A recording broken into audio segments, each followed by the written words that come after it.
Holidays. Visit online at strikeandspare.com. Strike and Spare, where fun is bowling. Hey, college football fans, Bill King here. Listen to Ole Miss every Friday mornings at 7 on The Bill King Show. You're listening to the MidState Checkdown High School Football Game of the Week. Here's Joe Fisher and Coach Pete Cordelli. 81-yard scoring strike by East Nashville. Ball just blew off the kicking tee, so they'll have to reset it there. To get the Eagles on the board, 14-7, Franklin Road Academy with the lead now, and the Panthers about to get the football. Hassel and Rush back deep to receive the kickoff. It's going to bounce at the 25. Bounce laterally, picked up by Rush. He'll move to the 30 up midfield, 35, tackled at the 40-yard line. Stumbled and fell there. I'm not sure if he tripped over his own man, but it's a 17-yard return and good field position for the Panthers. I believe they're going to spot it at the 44-yard line. Coach, we were talking about that pass, 81 yards thrown directly into the wind and into the rain, and he hit him right in the money. Yeah, he did, and both safeties were playing the run. They faked the zone play from right to left that time and had a post called right there, but the safeties both bit down on the run. Receiver wide open. Excellent execution by the offense for East Nashville. So Mallory, the quarterback, Glenn the tailback. They line up started in the pistol. Then they're going to shift to a shotgun formation. And now a whistle and a timeout, and I believe FRA and Justin Geisinger want to talk about this, their first timeout. We'll take it as well with 11:41 to go in the half. 14-7 FRA over East Nashville on WNSR, Nashville Sports Radio.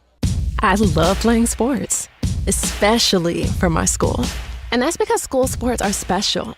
It's where it's safe to fail. It's where we're taught resilience, where our fear becomes confidence. It's where we learn to get back up after every fall. School sports are where 7.8 million students go from I can't to I can. This message presented by the TSSAA and the Tennessee Interscholastic Athletic Administrators Association. Let's go! Oh, I like it! It's up to you now! It's up to you! I like it! You're listening to WNSR's MidState Checkdown High School Football Game of the Week. Here's Joe Fisher and Pete Cordelli. After the timeout, first down for the Panthers from their own 44-yard line. They're going to do a reverse. Pitch it to Hassel, running to the left. Tries to get a block, turns upfield, going to be tackled at the 47-yard line. Good pursuit there by East Nashville. They tried the little double reverse, pitched it back to the left. East Nashville had that one pretty well defended, only gave up about 3 yards. Marshawn Batts, number 42, the inside linebacker for East Nashville, does a great job of staying at home and seeing the reverse come back to him and hold that play to a 3-yard gain, and not a big play. Second down for the Panthers from their own 47. Pistol formation this time. Mallerway, play action fake. Plants being rushed. Lobs one down the sideline. Wheel route incomplete. Was looking for Glenn, out of bounds near the 40-yard line of the Eagles. Had to get rid of that ball pretty quick because he was getting pressure from the outside by Ladonis McLaughlin, the defensive lineman who already has 7 sacks on the year. This young man has a great first step get off and can bring pressure, which we saw right there. 3rd and 7 for the Panthers. 10:54 to go first half. FRA leads 14-7. Shotgun formation, Mallerwine. Looked right, now comes left. They try a little screen to Hassel. He's going to have the first down and much more, and he's going to go the distance. He split the defense right down the middle and took it to the house. Touchdown, Franklin Road Academy. Excellent call by Coach Geisinger. He knows he's going to get pressure and get blitzed. Tunnel screen. And Hassel just splits him again. This young man's having a heck of a first half. 53 yards on the scoring strike for the Panthers. Another explosive play. Boy, we've got a bunch of them in this game, don't we? 81-yard strike for East Nashville. FRA answers with 53 yards on their own. The only way to have explosive plays is to have explosive speed. Players. It's to have speed. And there's a few of them out there tonight. Are there ever? Wow. All it takes is one, right? That old baseball saying? Yep. All it takes is one. Jesse Duncan, true freshman, on for the point after for the Panthers. Both these teams like to run high snap. Meyerline does a nice job of getting that one down. Boy, they've done a really good job tonight. Kick is good. That's 2 snaps he's had to deal with and did a really nice job getting them down. 10:41 left first half. Franklin Road Academy 21, East Nashville 7 on WNSR, Nashville Sports Radio. Hey, this is Greg Pogue inviting you to come hang out every Saturday morning for 2 hours of shows from the iconic Roy's Meat Service in East Nashville. First at 8 o'clock, 13th season of Prep Football Talk presented by Freeman Webb with co-host Coach Bubba Spears. Then following that at 9 from Roy's, it's the return of One-on-One with Greg Pogue, also presented by Freeman Webb. That's Saturday morning at 8 with Prep Football Talk. And then One-on-One with Greg Pogue at 9, all presented by Freeman Webb from Roy's Meat Service in East Nashville. Hey Nashville, it's John Burton from JB and the General, weekday mornings 9 to 11. You're listening to the MidState Checkdown High School Football Game of the Week. Now back to Joe Fisher. Our thanks to Roy's Meat Service, our sponsor for tonight's game. 21-7 Franklin Road Academy. The wind blows the ball off the kicking tee, so they'll reset it. Explosive plays for both teams. 81-yard scoring strike for East Nashville, answered by a 53-yard score on a screen pass by FRA. And it blows off the tee again, so now I believe FRA is going to have to bring somebody up to hold that ball on the tee. Once it blows off twice, I think you have to bring somebody in. And it looks like Sanders is going to do that. Yep. And you've got to practice this, Coach, because that changes your approach on your lanes down on kickoff. And you don't want the holder pressing down on the ball. You don't want him squeezing it down. It's got to be very light touch there just to hold it on there. Enough pressure just to hold it on there softly. Yeah, he wasn't even kneeling. He was just standing up. Kick is fielded at the 4-yard line. Coming left to the 10, to the 15, bounces outside to the 20. Out of bounds at the 28-yard line, where East Nashville will start first down and 10 on a nice return of 24 yards. So let's see what kind of answer the Eagles can have. They were basically, Coach, shut down until one big play. They hit the one for 81 yards. Let's see what the answer with now. Well, like we were talking about during the break, East Nashville total yards was minus 18 up until that pass play for the touchdown. So we'll see if they run more play action in this drive here. The RPO run pass option with Martez Lamb and his wide receivers that can run. Yeah, Lamb's technically 1 for 1 for 81 yards. He's looking to pass again, being chased, throws it incomplete. FRA with a little pressure, and there again was Neal, the right side defensive end, who spent most of this night in the Eagles' backfield. Between Neal and Pinkston, the outside linebacker, those two guys are getting great pressure to get home to Lamb and forcing Martez to throw that ball quickly and behind his receiver. Trying to keep a dry football out there, which is a challenge tonight, and they're certainly a shout-out to the people who volunteer and try to work these games, the ball boys, the people working the chains and all. Boy, on a night like this, it is so difficult. The most important thing you want to do is your guards should have towels in the back of their belt. Not the center, but the guards, so the quarterback can wipe his hands. Bad snap. Lamb trying to fall on it. He got back on it at the 20-yard line. The snap was high and to his left. He got a hand on it and knocked it down and was able to corral it, but a loss all the way back to the 20 is going to bring up third down. Let's mark it at the 21, I guess. Going to be third down and 18. And they had just brought a new ball into play. So, these weather conditions tonight, it's caused a bad snap on a punt. Yep. And now a bad snap in the shotgun formation for East Nashville. And sends up a third and long now for the Eagles, and a very challenging point. And the FRA is going to drop basically 4 defensive backs about 15 yards off the line of scrimmage. Handoff on the delay. That's not going anywhere. And Neal says, nope, you're going backwards. He picks him up at the 21 and throws him back to the 19. That young man can play. He's a sophomore. Oh, my. I mean, he is full go. This guy, I mean, he's bringing the energy. He's bringing the juice. Come get you some of that, baby. He grabbed the running back from behind and took him back 3 yards. I'm telling you, he's impressive. Speed standing back at midfield. That's the name you want if you're a receiver. Speed.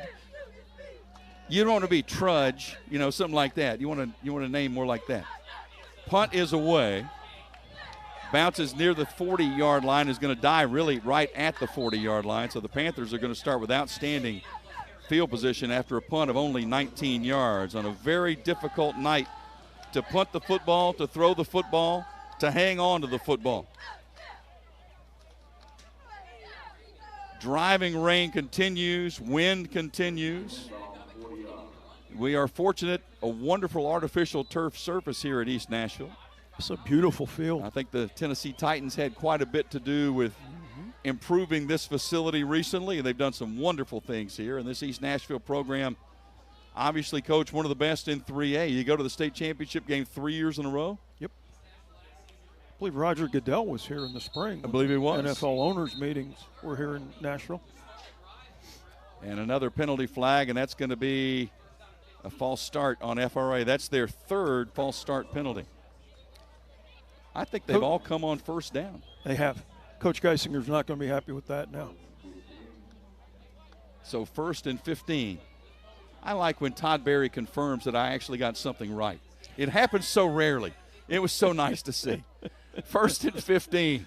Ball back at the 45. Man in motion, right to left. Play action. They try to set up a middle screen. Glenn catches at 40, 35, 30 down the near sideline, 25, 20, 15, 10, 5. Touchdown, Franklin Road Academy. They ran the middle screen, Coach. A beautiful call. They let the rush come through. He takes it to the house, 45 yards. They put their wide receiver in motion from right to left.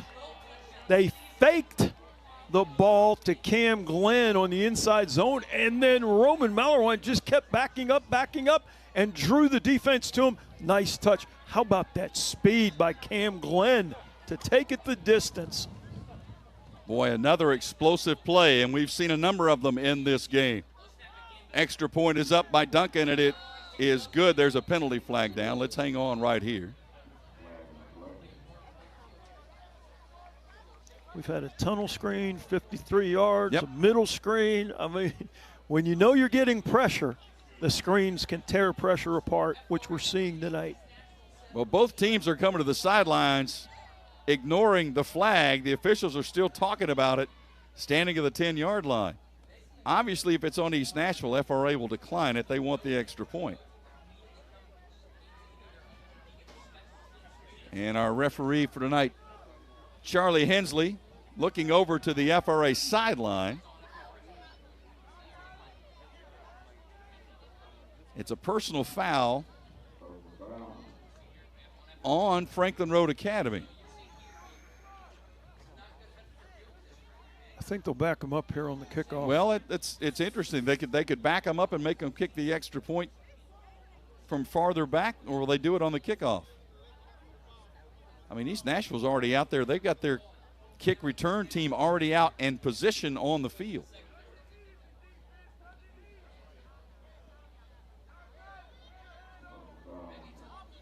I think it was actually on East Nashville. I think he pointed the wrong way.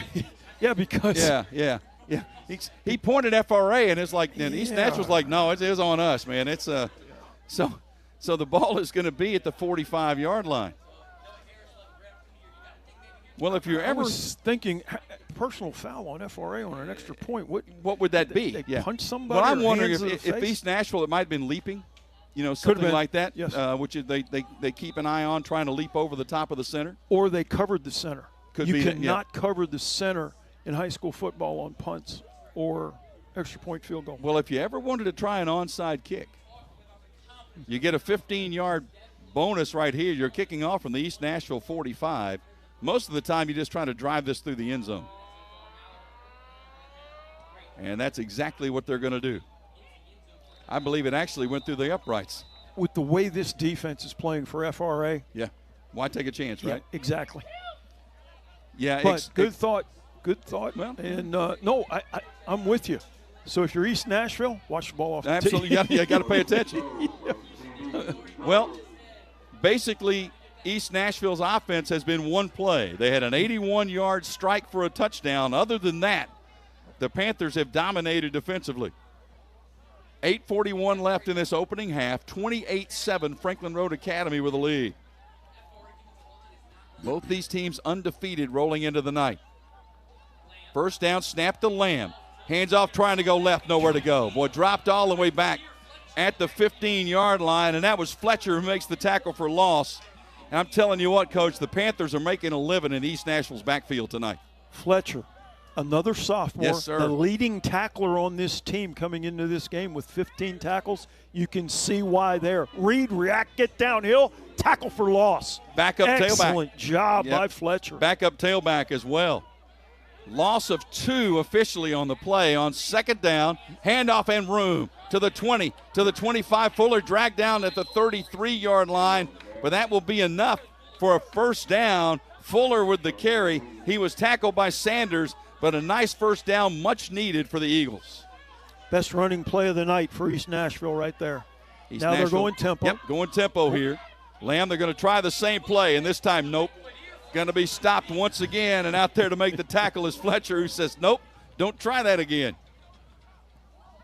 Kadir Fletcher.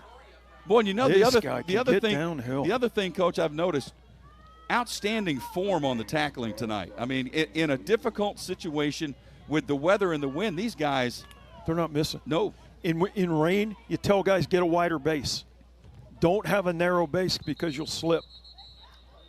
You will trip yourself because it's wet. So as you go to break down, get a wider base and maintain leverage. And I'm telling you, they've maintained leverage so far tonight. With a number of different players. Well, that's going to be the 4th penalty, I believe, Bearman, right, on Franklin Road Academy. 4th penalty. That's going to be a pre-snap penalty, going to walk it off 5 yards. Make it second down and 6. Lamb asks for the snap. Hands off. Tailback tries to reverse field, nowhere to go. And who's there again? Fletcher again. Back to the 32-yard line. I believe that's 3 in a row for My goodness. 3 out of the last 4 for Fletcher. This guy, you have to see the ball to play defense if you're going to tackle like this. He finds the ball and then gets there in a hurry and in a bad mood. Well, you know, the tailback Van Leer is like he's trying to go right. There's nothing there, so reverses back to the left. Here comes Fletcher. And that's a credit to the 3-down linemen keeping the offensive line for East Nashville trying to get second level. 3rd and 10 for the Eagles. Lamb to throw. Comes near side. Pass caught at the 30 by Wade. Going to be swallowed up at the 33-yard line. He'll be well short of the first down. Good pursuit there by the Panthers defensively. They were totally comfortable, Coach, with letting him make the catch and then making the stop immediately after, and that sets up 4th down and a punt situation for the Eagles. East Nashville goes to the tunnel screen that time, but Shia Greer, the defensive end for FRA, is right there to turn the ball back inside. And how about the pursuit? Turn the ball back to all your friends. So Cameron Wade on to punt. And you mentioned it a moment ago, Coach. He's standing he's about 9 yards back. Good snap. Gets it away. It's high, but it's very, very short. Going to bounce at about the 43-yard line. Going to die right there. He kicked it straight up into the air, and the wind said, just like a Pete Cordelli wedge, going to drop it right there. 10 yards on the punt. Do you know another Pete Cordelli? It sure isn't this one. I'm trying to give you some credit. Thank you. Yeah. I chili dip them and skull them all day long. Yes, sir. Like my dad used to say, you want to see a bad shot? Look up. That's right. First down for Franklin Road Academy, leading 28-7. 5:38 left in the opening half. It's been a game of explosive plays. 81-yard return or score for a touchdown by East Nashville, then 2 screen passes for touchdowns for the Panthers. Handoff Glenn over the right side. He'll push it inside the 45 to about the 43-yard line. So a short gain on the play as Keon Williams, the junior linebacker, makes the stop for the Eagles, a gain of 3. Guess who the lead blocker was?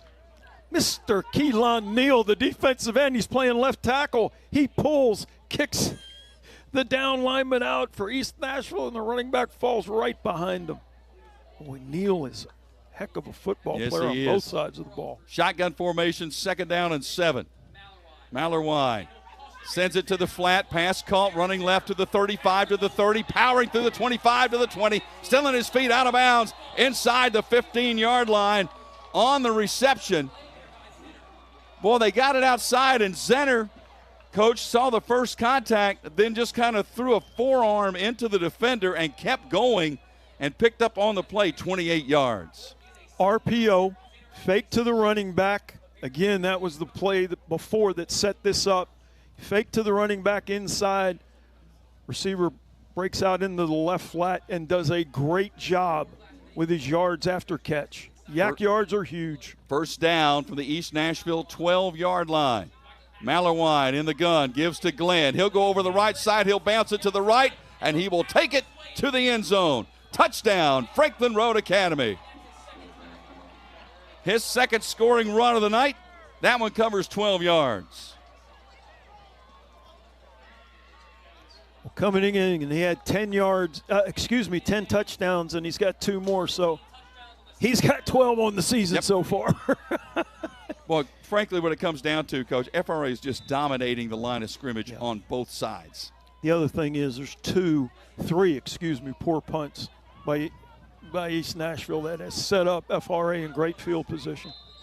Extra point is no good. Might have been partially blocked by East Nashville, but with 4:16 left in this first half, Franklin Road Academy in command. They lead East Nashville 34-7 on WNSR, Nashville Sports Radio. Are you a victim of the timeshare trap and think there's no way out? I'm Chuck McDowell, founder of Wesley Financial Group, the original timeshare cancellation expert, and I'm here to tell you that there is a way out. All you need to do is give my office a call. I will send you a timeshare exit information kit absolutely free, explaining how the timeshare industry works and your options for cancellation. Call now for your free info kit, 800-328-9696. That's 800-328-9696. Welcome back to the MidState Checkdown High School Football Game of the Week. Here again, Joe Fisher and Coach Pete Cordelli. With the explosive plays, the screen passes for touchdowns, Franklin Road Academy 156 yards passing, 63 yards on the ground, so 219 yards of total offense. For East Magnet, they've had one productive, really, truly productive offensive play. That was the 81-yard scoring strike for the touchdown. They are negative 14 in yards rushing in this first half. Kickoff is away and riding the wind. It's going to go into the end zone, so East Nashville will start first down from the 20-yard line. Well, what do you do, Coach, if you're Damian Harris, East Nashville's head coach, to try to kind of slow this thing down and get maybe some momentum on your own side? Well, again, when they hit the 81-yard pass off of the play-action pass, they caught both safeties from FRA coming up to play the run. I think go to more play action and give the quarterback a run, RPOs. Yep. RPOs, run pass options. And this guy can run. I mean, that's the Absolutely, thing about Lamb. He's got good feet, so give him the opportunity to get on the move, because right now this defensive line for FRA, they're just teeing off and getting great penetration. Lamb on first down, play action, sends it to the right side. It's going to be caught, shoved out of bounds at the 24-yard line. It was bobbled, but able to kind of find a way to hang on was number 22. That's Victor Iragogbe, who makes his first catch, I believe, of the season. Again, fake to the running back, comes right to left, and then the quarterback half rolls and hits the tight end in the right flat. So you're moving the launch point for the quarterback, which is going to help slow down the rush. Gain of 4 on the play. Second down and 6. Handoff, big hole up the middle. Still on his feet, Van Leer to the 34-yard line. That'll be enough for a first down, as Jordan Van Leer, the sophomore, with a nice carry, had a nice hole up the middle and took advantage of it. Inside zone that time. And what's happening now is FRA is getting so much penetration upfield, the two tackles can't handle the quick hitter inside. Nice run.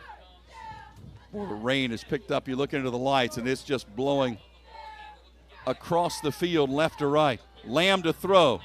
That ball is batted away. That pass was batted. It's incomplete. I believe it was number 25. That was Donovan Pinkston, the senior, who got in and blocked that pass and knocked it down at second down. And, Joe, this is what I'm talking about. When you drop back to throw, FRA's front four is getting so much pressure there, and Martez isn't a tall guy. So that time as he tried to raise the ball up, Pinkston gets his hands up. It's called matching hands. When the quarterback's hands go up, defensive guy gets his hands up and he bats the ball down. And the FRA players chased that ball down like it was still in play, which is a wise thing to do. I mean, go ahead and chase a loose ball until you hear the whistle. Let the officials make the call. That's right. 2nd down and 10. Lamb with a high snap, being chased, breaks away, rolling toward the sideline, just throws that ball away. Did he get it back to the line of scrimmage? Boy, if he did, Coach, he barely did. It's 3rd down. He was clearly out of the pocket being chased to the sideline, but to get that ball away, it needed to get to the line of scrimmage to avoid intentional grounding, and it must have, but barely. It was right on the FRA sideline. It looked like there was a little bit of a discussion, but the referee just made the motion. Let's get to the next play. They're like, it's windy, it's raining, let's play. 3rd and 10. Lamb over the middle, pass incomplete. Looking for Fuller. That's one of those, Coach, going over the middle. Yep. Arms tend to get a little bit short when you're going over the middle. Especially when you have Amari Sanderson standing there. I mean, he is one imposing-looking young man, another sophomore in this FRA program. And again, as you mentioned, Lamb, just no time. I mean, he's got no time. Trying to do the best he can with what he has, but now FRA probably poised to get good field position here with 3:26 left in this first half. Already leading 34-7. Low snap, punt is away. Again, this is another one that's straight up. It bounces at the 41-yard line, takes a little bit of a roll, going to be down to the 44. That's going to be what, Bearman, 11 yards? That's an 11-yard punt. I think they've had 10, 11, 19, and I don't believe FRA has started this second quarter in their own their territory. Side of the 50. I believe you're right. If it was one time, and it was early in the quarter. Not to mention the punt early on where the snap got away, and FRA got the ball 1st and goal from the 7. So the hidden yardage in the kicking game, what coaches talk about all the time. It has really hurt East Nashville tonight. Certainly has. First down, 3:26 to go in this first half. FRA leading 34-7. Man in motion is Hassel. Keeper by Mallerwine. He'll keep it inside the 35 down to the 30-yard line and a first down. They did the little jet sweep action to Hassel. They faked it to him. The senior quarterback kept it, just took it north and south and moved the chains for 14. Well, they took advantage of the aggressiveness of the inside linebackers of East Nashville getting with as soon as the motion man went, and there was nobody in the A-gap between the center and right guard there. Great call by Coach Geisinger. Well, the Eagles have just had no answer tonight for this Panthers offense. Mallerwine takes the snap, hands off to Glenn. He'll try to find his way to the right. He'll be swallowed up. Good swarm tackle that time by East Nashville, led by number 23 on the play. That's Chauncey Anthony, the junior linebacker. That time, not much of a hole there. No gain on the play. 2nd down and 10. Maybe a gain of a yard. That's the first time I've seen on Cam Glenn, when he got the ball, he missed the cut. If he would have kept that front side to the left side, he has an opening, but he cut it back right into where all the defenders were for East Nashville. Well, the last time it happens. The last time he ran, he bounced one outside, took it 43 yards. So, yes, sir. 2nd and 9, pistol formation. Glenn standing behind Mallerwine. Mallerwine play action, comes near side, incomplete. Well, they tried a quick slant to Speed and missed him, and it'll bring up 3rd and 9. Excellent design. When the back goes in motion, the flat defender widens with him. The outside receiver runs the slant because there's nobody in that window, because the flat defender went with the motion guy. The ball was just underthrown, and you can see where the wet ball had an effect right there. 3rd and 9 for the Panthers. 2:02 left in this first half. FRA leading East Nashville 34-7 in this matchup of unbeaten teams just outside of downtown Nashville. Mallerwine in the gun, and I believe timeout taken by Justin Geisinger and FRA. Yeah, they were down to under 4 on the play clock. Well, you look at these teams and their history, Coach. You know, East Nashville, we mentioned it, 3 consecutive trips to the state final in Class 3A, running into Alcoa every time, and Alcoa winning, you know, last year 42-20, the year before 45-26, and 21-45-14. But this is a perennial power in Class 3A. You look on the other side of Franklin Road Academy team that has made 29 playoff appearances. They've made 15 in a row, won the state championship back when they were in Class A, back in 1991 before reclassification and all those things changed. Last year, FRA made it to the semifinals, got beat by CPA, who went on to win the championship in their class in the state. 3rd and 9 for the Panthers. Howling wind and rain on an artificial turf surface. A night where an umbrella doesn't do you a whole lot of good. Play clock's down under 10. Pistol formation. Mallerwine takes the snap. Handoff. Hassel tries the left side, gets it to the 20, to the 15, and out of bounds. It'll be a first down.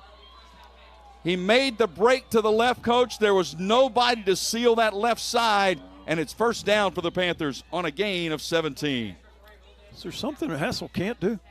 Haven't seen it yet. I mean, this guy, he runs the ball, he catches it. He is doing an outstanding job here in this first half. Franklin Road Academy in total command. They're willing to let the clock run down just a little bit more. 90 seconds left in the half. Mallerwine from the shotgun on first down. Hassel goes in motion. They'll hand off Glenn. He's going to break a tackle to the outside, but he can't break the second one. Good pursuit there by the Eagles, who stayed on that play and ran him out of bounds at about the 17-yard line. So maybe a gain of a yard, and that's all. Batts and Williams, the 2 inside linebackers for East Nashville, do a great job of reading that play, getting penetration. It should have been a tackle for loss, but because they couldn't wrap him up, he gets to the outside on the left side and then runs out of bounds to stop the clock without using a timeout. Mallerwine, 5 of 8 passing, 156 yards and a couple of touchdowns to lead the Panthers. Facing a 2nd down and 9 here. Clock stopped with 1:19 left before halftime. Shotgun, Glenn standing right next to Mallerwine. Man in motion is Hassel left to right. Mallerwine to throw. Pumps. Now dumps it to the sideline, incomplete. Was trying to go to the end zone. Had a man covered there, so he looked a little lower to Gadsey, who could not hang on. Zenner, the tight end, came over and he ran a wheel route, but it was very well covered, and it caused Roman Mallerwine to check down to his short receiver in the flat, but the ball was thrown a little bit too far outside. So 3rd down and 9. As you can hear the rain pouring down.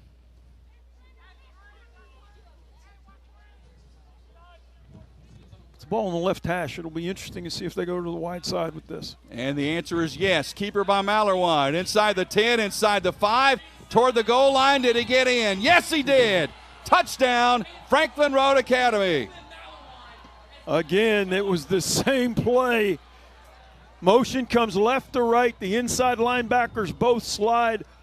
Big block by the right guard, Ian Zachariah. And the quarterback, Roman Mallerwine, gets it into the end zone. How about that extra effort when he got hit at the 1? 17 yards on the touchdown. So Mallerwine now 4 carries, 36 yards, 2 touchdowns. He's also got a couple of touchdowns passing tonight. Snap gets over the head.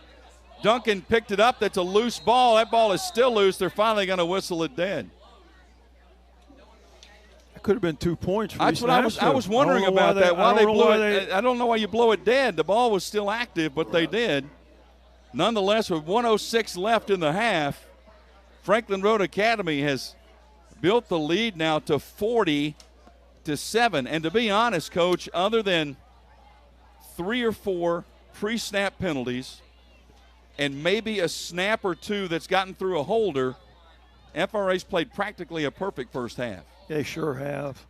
They have done a magnificent job of mixing up the runs, both the inside run, the getting the ball to the perimeter, but there are a number of playmakers on this FRA offense, and it all starts with the quarterback, number 9, Roman Mallowan. You know, we should point out again, and we did early when the game started, and we wondered, East Nashville is playing without their top running back. Yes. You know, KJ Johnson, who's rushed for almost 600 yards on the season, has a high ankle sprain, did not play last week, is not playing tonight. Frankly, totally understandable in a non-region, game, to give him another week, hopefully, to recover. But, boy, what a huge offensive loss that is for the Eagles to try to deal with. He was averaging 150 yards a game. Yep. I mean, I don't know how you replace that production. They haven't been able to do it. They were able to beat Liberty Creek last week and found a way to do it by committee. I mean, they had receivers on jet sweeps and all those kinds of things, but they've just had no answer for the Panthers defense tonight. Kickoff is away, and Fuller's going to have it in the end zone. He dropped it there, but it'll be down, so it'll be a touchback. And let's see what East Nashville elects to do. 1:04 left in this half. If you're FRA, you back up, play 4 deep, keep the ball in front of you. We did not see that last week. I was going to say, but that doesn't always happen. But because the one play that burned you tonight was the play action pass. Was that because both safeties jumped down on the run, and the quarterback made an excellent throw. I mean, Lamb put the ball right on the money. He did. To Jaden Mobley for that 81-yard touchdown. Lamb's been under duress all night. 3 of 7 passing for 86 yards and the 1 touchdown. You think about that, Coach. He got 81 yards on the 1 hit. Other than that, 5 yards. Handoff, nothing. Trying to break away is Fuller, nowhere to go. Going to be swarmed under back inside the 10-yard line. I mean, it is just one Panthers defender after another in the East Nashville backfield. Ian Zachariah from his nose guard position gets back there in a hurry. And again, a huge lost yardage play for East Nashville. Rushing yardage in this first half for East Nashville, -15. Not going to win a lot of games with negative rushing yardage. And now East Nashville is content to let the clock run down as far as they can and try to get out of here. They've got to snap the ball. Play clock is at 7. Game clock is at 20. And they don't look like they have any intention of snapping the football. There's the whistle. There's the timeout. So they take a timeout with 14 seconds left in the half. In case you're wondering, in high school football in Tennessee, continuous running clock happens after a 30-point lead in the second half. Mm-hmm. So it doesn't happen yet. Right. But barring a big play here to end this half, it will start that way in quarter number 3. FRA came in here with a mindset that they were not going to be denied. And it has shown for all the different ways they've attacked this East Nashville defense. But the defense for FRA, they knew what was at stake. I mean, they have established themselves as a force to be reckoned with. I mean, Neal and Zachariah and Greer and Pinkston and Fletcher. Sanders. Oh, they've been all over the place tonight. I mean, and again, East Nashville playing without their full complement. Obviously, they're missing some talented players, but boy, this FRA performance has been dominant in the first half. 14 seconds left. I think you hand off here and just try to get out of here. And that's what they're going to do. Fuller trying to find a little room to run, weaving through traffic. Did a nice job. Actually got it out to the 22-yard line. So a gain of about 8 yards on the play, and that will end the first half. Well, 2 teams rolled in here unbeaten. Franklin Road Academy has dominated the first half of play. It's FRA 40, East Nashville 7 on WNSR Nashville Sports Radio. When the arena lights dim for a concert, or when the crowd becomes one at a big game, you can almost feel like you're the biggest fan. But who's your biggest fan?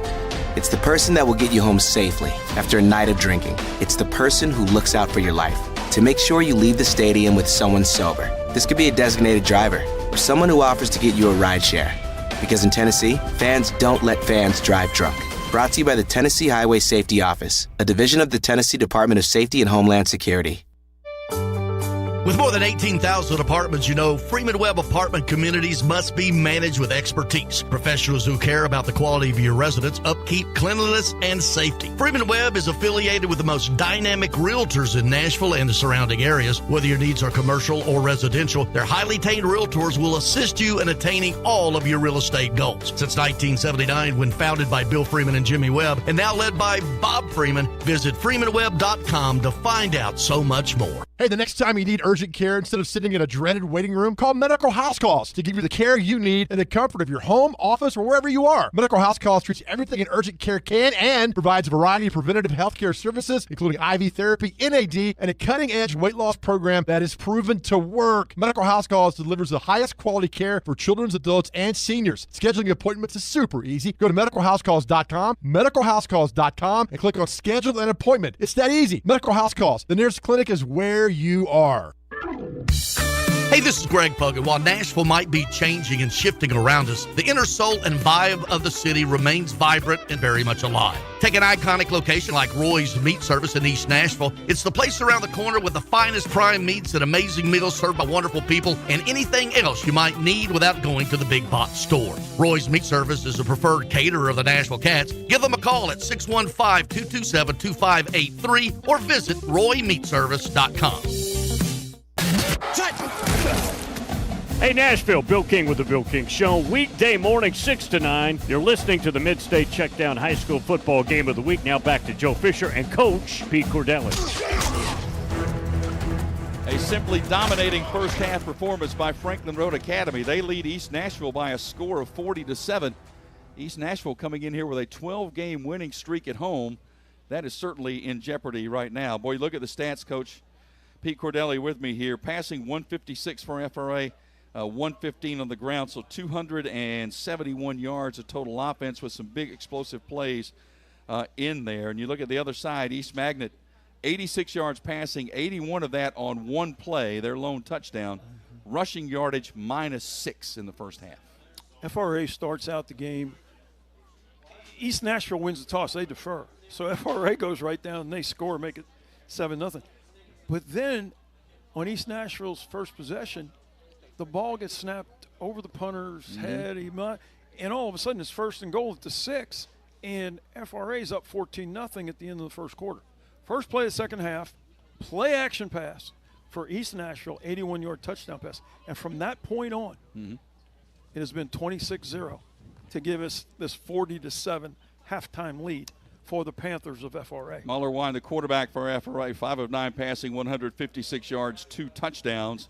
He also rushed for 2 touchdowns, 4 carries, 36 yards. Glenn, the leading rusher for the Panthers, 11 carries, 46 yards, and a score. Leading receiver is Hassel, 3 catches for 83 yards. For East Nashville, the quarterback Lamb, 3 of 7 passing for 86 yards. Fuller is the leading rusher, 9 carries for, I believe, a total of 15 yards on the night. And Mobley, the 1 catch for 81 yards. He's the big offensive producer for East Nashville. They're down in a big hole right now, and FRA controlling both sides of the line of scrimmage. The other thing that's happened, East Nashville has punted 4 different times, and the ball has not gone over 20 yards.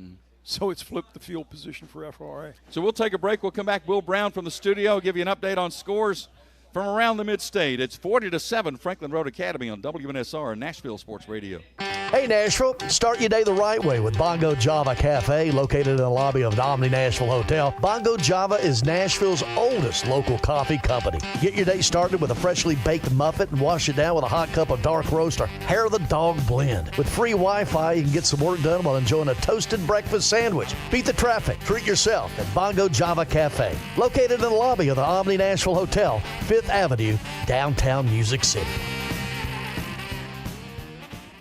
When was the last time you did something fun with family, friends, coworkers, and clients? What if I told you about a place under one roof that offers affordable entertainment for all ages? That's what you'll find at Strike and Spare Family Fun Centers in Donaldson, Hermitage, Tusculum, Hendersonville, and Murfreesboro, with bowling, games, food, drink, and entertainment for all ages. Enjoy an enhanced experience in Hendersonville or Murfreesboro, where they feature additional fun with bumper cars, laser tag, roller skating, and more. All locations are open 7 days a week, including holidays. Visit online at strikeandspare.com. Strike and Spare, where fun is bowling. I love playing sports, especially for my school. And that's because school sports are special. It's where it's safe to fail. It's where we're taught resilience, where our fear becomes confidence. It's where we learn to get back up after every fall. School sports are where 7.8 million students go from I can't to I can. This message presented by the TSSAA and the Tennessee Interscholastic Athletic Administrators Association. School sports are played by humans, coached by humans, and officiated by humans. So the next time you're sitting in the stands at a school athletic event, please remember this and maintain your humanity, especially when it comes to judging and critiquing athletes, coaches, and officials. Please show your fellow humans some respect. They'll appreciate your empathy. This message presented by the TSSAA and the Tennessee Interscholastic Athletic Administrators Association. Man, I loved playing high school sports growing up. And it's fun being a fan now, don't get me wrong, but sitting in the stands feels like I'm missing out on all the action, you know? I wanted to get back in the game, so I signed up to be a high school official. It takes me back to my playing days. I'm supporting students, and I get paid to make the big calls. Do you want to see the game up close? Sign up to become an official in Tennessee at highschoolofficials.com. The MidState Checkdown High School Football Game of the Week will continue shortly. Now, here's your scoreboard update from the Strike and Spare Family Fun Center studio. We're at the halfway point here. WNSR MidState Checkdown Game of the Week. East Nashville Franklin Road Academy. All Franklin Road Academy in the first half. Franklin FRA establishing dominance in the first quarter and continuing on into the second quarter and into halftime. East Nashville was able to get an 81-yard touchdown pass, Q Joseph, but that's pretty much all they've been able to do. I mean, for East Nashville, it's week 6. This game, you don't want to say it doesn't mean anything, but it's a game obviously you want to win if you're either team. Only thing that's coming out of this game is bragging rights and saying, hey, you know, we played a private school, we did what we could.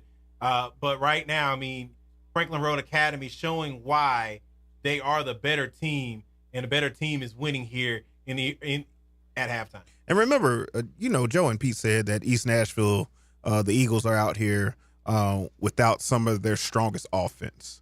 You've got a guy in KJ Johnson who has a high ankle sprain. And before the game, we were wondering, are they going to play him? Are they not going to play him?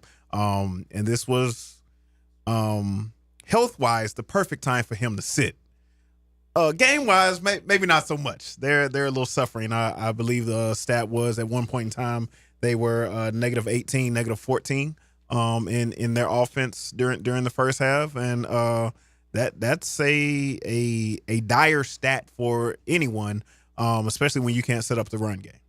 Yeah, in East Nashville, unable to really do anything offensively out there, and really after that 81-yard touchdown pass, I mean, let's do some math here.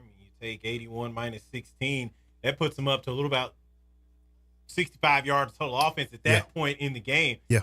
It's just been I think the weather and the gameplay, they coalesce with each other. It just looks bad. Yeah, and we said off air, man, I remember playing high school football, and depending on the field, some of these raining games were like fun to play in, man. But it doesn't seem like East Nashville is having too much fun out there. Seems like they have a lot to do before we get to the scores all around Middle Tennessee.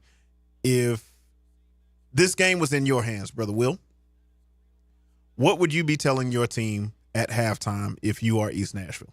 I mean, I hate to make the cliche phrase, but hey, it's a new half. I mean, let's forget about what has happened in the first half. Yeah. I mean, obviously it didn't go our way. Let's go out here and let's do the best we can. Obviously, this team respects them. I mean, Coach Justin Geisinger is not going to play a team that he knows that he can just have his way with. I mean, he breeds and teaches competition out at Franklin Road Academy. So that would be what I would tell my guys. But I know Coach Damian Harris has these young men in line, and they're just running into a team that's just a tad too much for them. But we'll get into some scores around TSSAA. We got a final. Loudoun improves to 6-0 with a 35-0 win over the struggling Sequoia program, 35-0. Meigs County 21, Chattanooga Central 7. Signal Mountain, 27. Lookout Valley 6. East Robinson at the halfway mark, all over Smith County, 21-0. Tyner Academy 14, Sweetwater 10. So a close matchup in that contest. East Hamilton 31, Howard yet to score. Marshall County 5-0, Class 4A school, and it's always fun when they and Pearl Cone get to play each other, because at that point you're pretty much playing for the region between those two teams. 28-0 over Fayetteville. Forest 12, Cascade 0. That game's at halftime. Green Hill and Gallatin 16-6. Green Hill up by 10. That is the MyTV 30 game of the week. Monterey 7, Gordonsville has yet to score. McMinn County 3, Ooltewah nothing. Ray County 16, Walker Valley yet to score.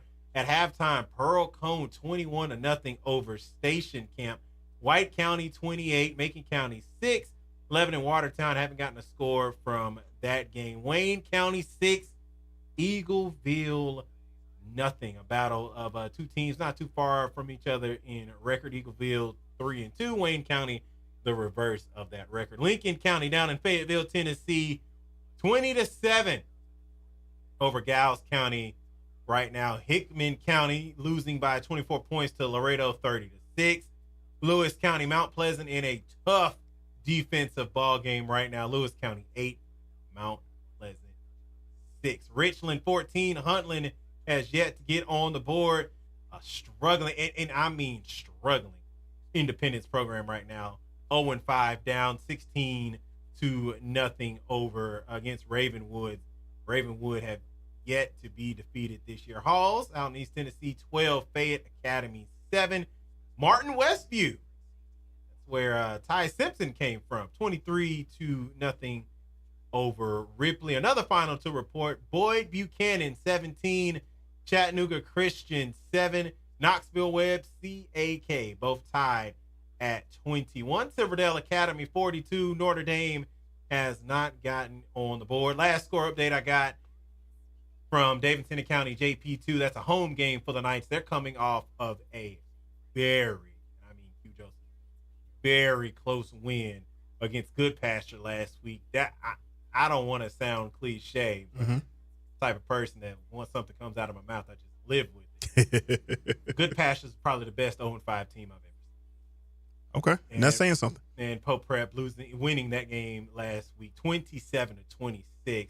But right now, against a obviously better Davidson Academy team, 13-6 was the last score update I got in that game. So those are some scores around TSSAA high school football. Our score: East Nashville down to Franklin Road Academy, 40-7.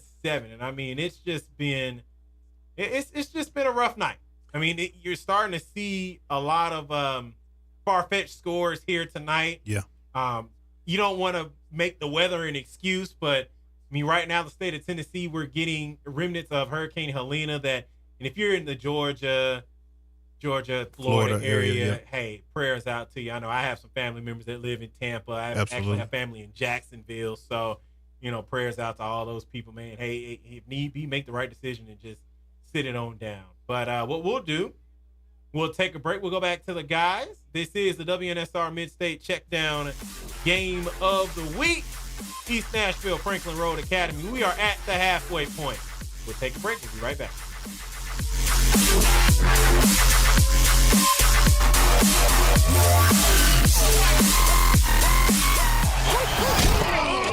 Hey, this is Greg Pogue inviting you to come hang out every Saturday morning for 2 hours of shows from the iconic Roy's Meat Service in East Nashville. First at 8 o'clock, 13th season of Prep Football Talk presented by Freeman Webb with co-host Coach Bubba Spears. Then following that at 9 from Roy's, it's the return of One-on-One with Greg Pogue, also presented by Freeman Webb. That's Saturday morning at 8 with Prep Football Talk. And then One-on-One with Greg Pogue at 9, all presented by Freeman Webb from Roy's Meat Service in East Nashville.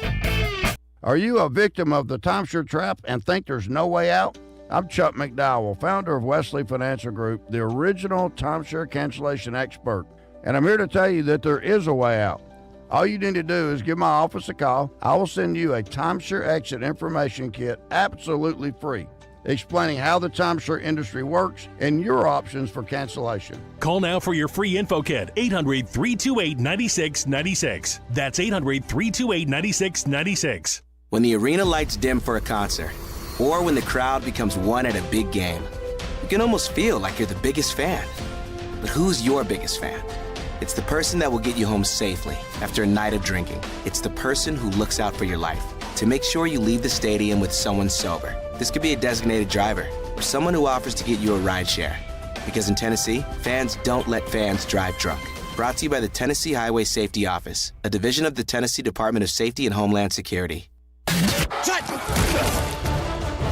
Welcome back to the MidState Checkdown High School Football Game of the Week. Now back to the field for second half kickoff. Joe Fisher with play-by-play and Coach Pete Cordelli with color analysis. Now down to the field, and here is Joe Fisher. Thank you very much, John Young. Joe Fisher, Pete Cordelli with you from the booth. Todd Berry, our statistician. Hal Burton is here with us. Adam Johnson got the setup for us here tonight. I don't think it's a big surprise that Franklin Road Academy is leading this game at halftime. I do think it's a bit of a surprise with the margin, 40-7. But, Coach, it's been a game of explosive plays. FRA's had a couple of big ones. East Nashville's only touchdown was an 81-yard scoring play. Special teams has been certainly a big factor. Sure has. And, you know, on a rainy night, you got to be able to take care of the football.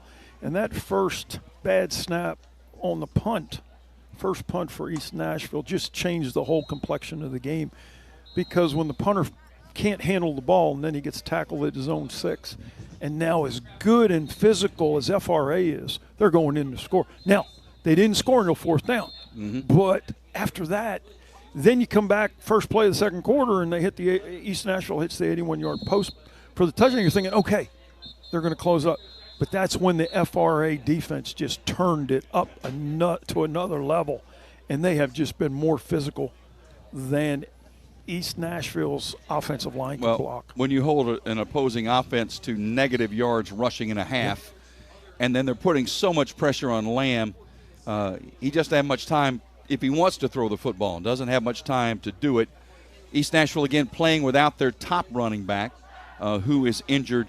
Johnson not playing tonight. That certainly is something that they are missing. But, boy, it's just been a really dominant performance. Now let's put it you're in the second half. Yep. You've been on both sides of this as a coach. I know you have. Yes, sir. So just walk us quickly through what you're like if you're in the leading group and what you're like if you're in East Nashville's group right now. You just want to win the second half. If you're East Nashville, you want to win the second half. And it starts, you won the toss to open the game, you deferred. So it starts with this first offensive possession. Let's go down and get points. Let's go move the football, move the quarterback, do some things. You guys up front, cut your splits. Don't allow penetration in those gaps. If they're going to get to us, make them come off the edge. And you can add a tight end in as a third blocker and keep a wider blocking surface. But narrow your splits, take away the inside charge in the A and B gaps, and we have to take this drive down and score if you're East Nashville. If you're FRA, keep going. Keep the domination going. And I am so impressed with these sophomores. Young players, yes. That's one of the both these teams have young players. Yeah, Coach Geisinger told me yesterday that they only had 3 starters coming back on offense this year, so they were going to be very young. But on defense, wow. They're still playing 3 sophomores on defense that have all made a huge impact tonight. Wade and Fuller back deep to receive the kickoff. FRA will kick off left to right as you listen. Again, East Nashville won the toss in the first half. They deferred. Kickoff is with the wind, and as a result, is going to go into the end zone. So East Nashville will start first down. Martez Lamb, the quarterback, 3 of 7 passing, 86 yards. Really had the 181-yard strike, which was a beauty.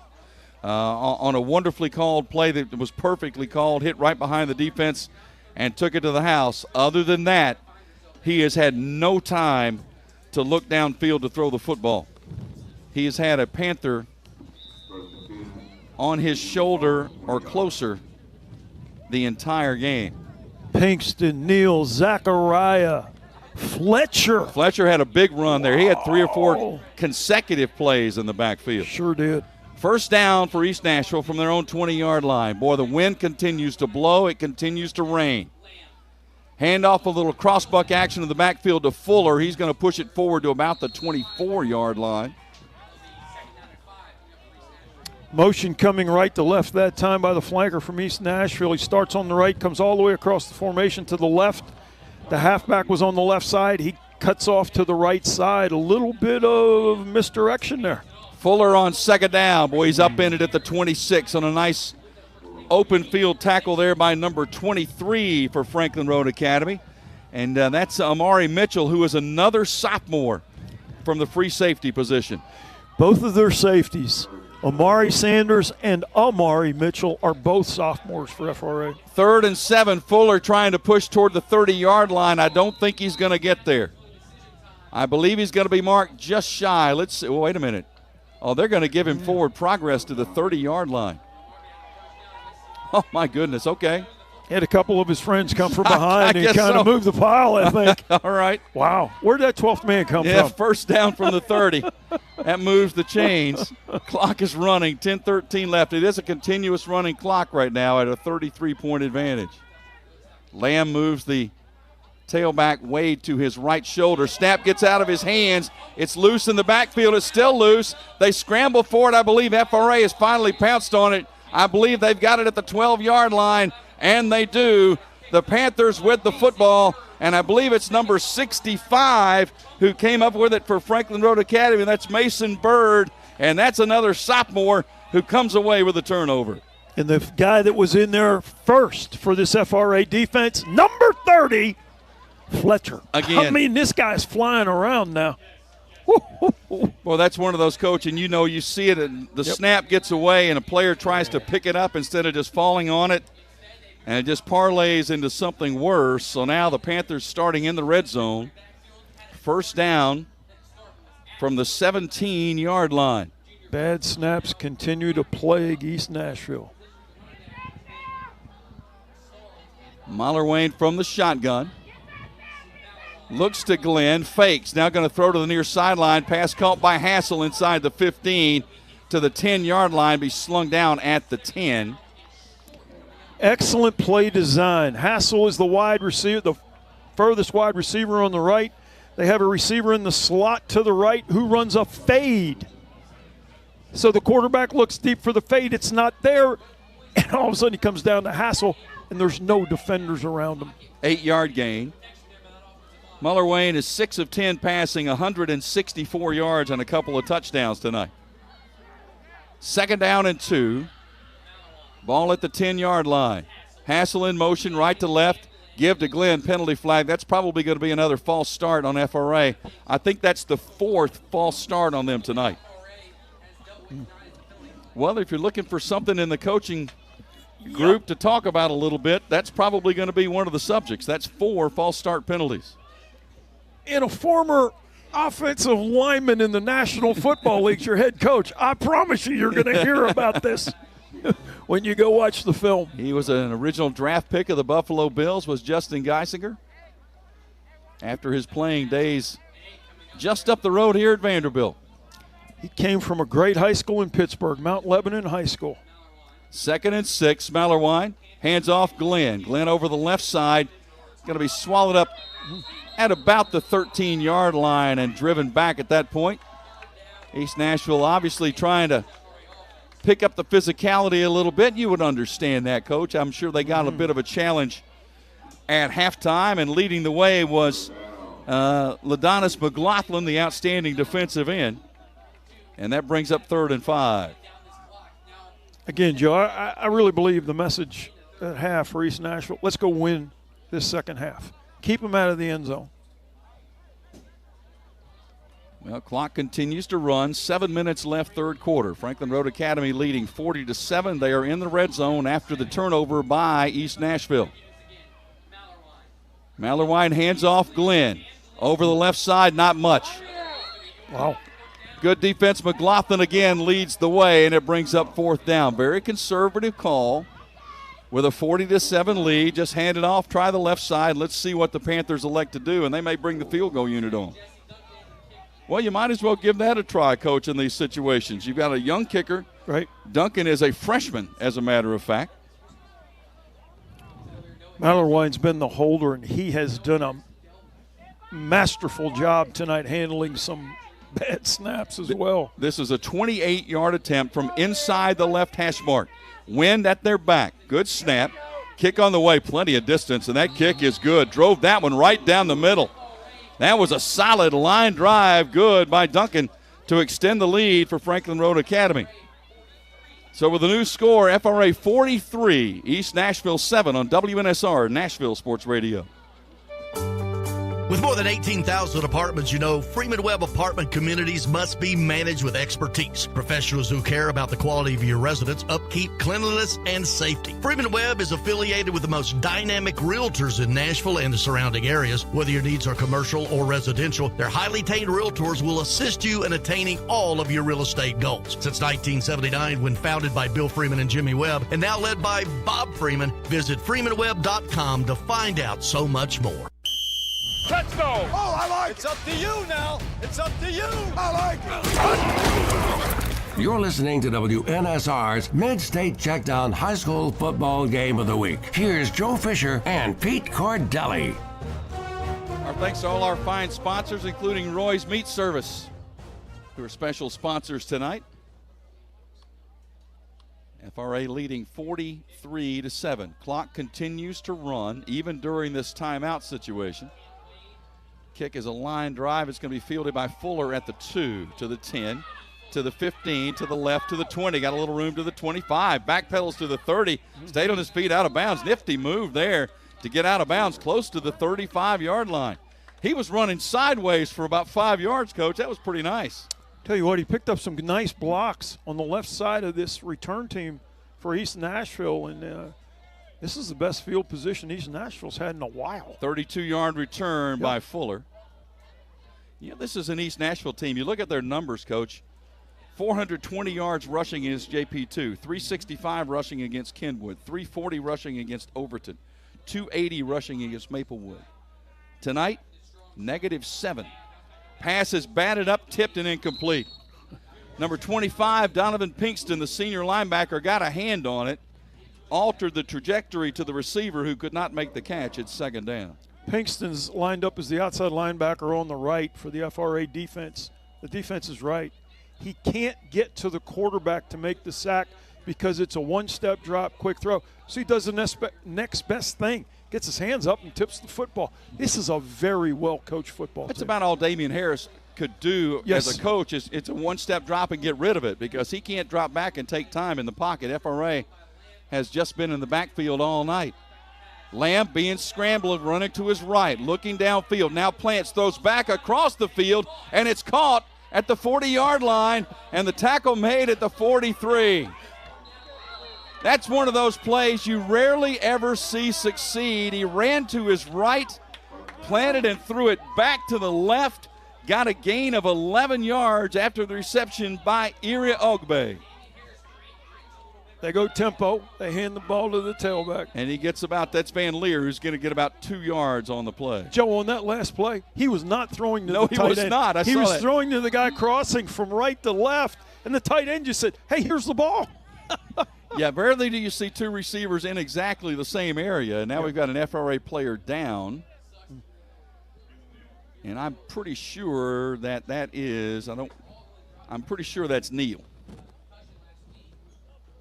I'm pretty sure that's number 64, Keelan Neal. Now the clock does stop during this time for an injured player. Yes. They're looking at his left leg. Hopefully one of those things, Coach, where they just kind of get whipped, get a leg whip or something like that. And he's up and walking off. He says, I don't need any help. I'm not sure anybody over there is big enough to help him off the field anyway. I mean, I think he's just fine. He has had one heck of a football game game here tonight, both defensively and offensively. Now, if you're Justin Geisinger, do you say maybe you take the rest of the night off? I think they'll have the trainer look at him. Knowing him, he's probably going to want to come back. I'm sure he will. Second down, Lamb. Yep. Easing left, trying to direct traffic. Now got to run again out of bounds. Boy, he got hit right on the sideline. They were trying to run a double move.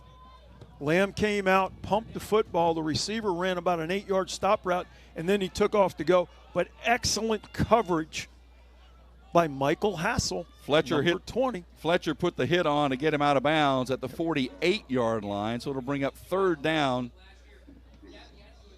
and about 6. Lamb in the shotgun. He has been uncomfortable the entire night because of the FRA defense. They give it to Fuller running left, and Fuller is going to be dragged out of bounds. I believe he's going to have enough for the first down at the 45-yard line. I can tell you this, Coach, this is just, there's no holding being called out there tonight. That was a tackle by the offense. The left tackle actually tackled Fletcher, the linebacker. Yes, he did. Fletcher would have made that tackle in the backfield for tackle for loss. But first down for the Eagles from the 45-yard line of the Panthers. Their first trip into FRA territory in quite some time. Lamb in the gun. Hands off, tailback, nothing. Boy, there was nowhere to go. He was hit immediately. That was Bird, the sophomore, who just got in and blew that play up. Can we call that just jailbreak? That was a jailbreak. It was, yep. That was an all-out blitz by FRA. They're down 3 defensive linemen, just all took gaps, and the 2 inside linebackers came flying up inside. Loss of 2. Well, you look at Fuller, 14 carries, 28 yards tonight. He's just had no room to run. Lamb looks right now, eases left, being chased, going to work back to the right. Gives ground all the way back to the 40. Directing traffic, still looking, throws the ball out of bounds. Well, he did everything he could, Coach. He bought time. He went left. He came back to the right. He gave ground. He went to the far sideline and finally said, let me just get rid of this and reset. Again, it was going to be a double move by the receiver into the short side of the field. The ball's on the left hash, and the wide receiver into the left boundary goes down 10, stutters, tries to run a go route, but Hassel does a great job of not biting on the fake, and it forced the quarterback to have to scramble. East Nashville 3 of 8 on 3rd down tonight. This is a 3rd and 12. Ball needs to get to the FRA 35. Handoff, Fuller running right. He's going to be tackled at the 40 on the final play of the 3rd quarter. So I'm sure East Nashville will go for it on 4th down when the 4th quarter begins.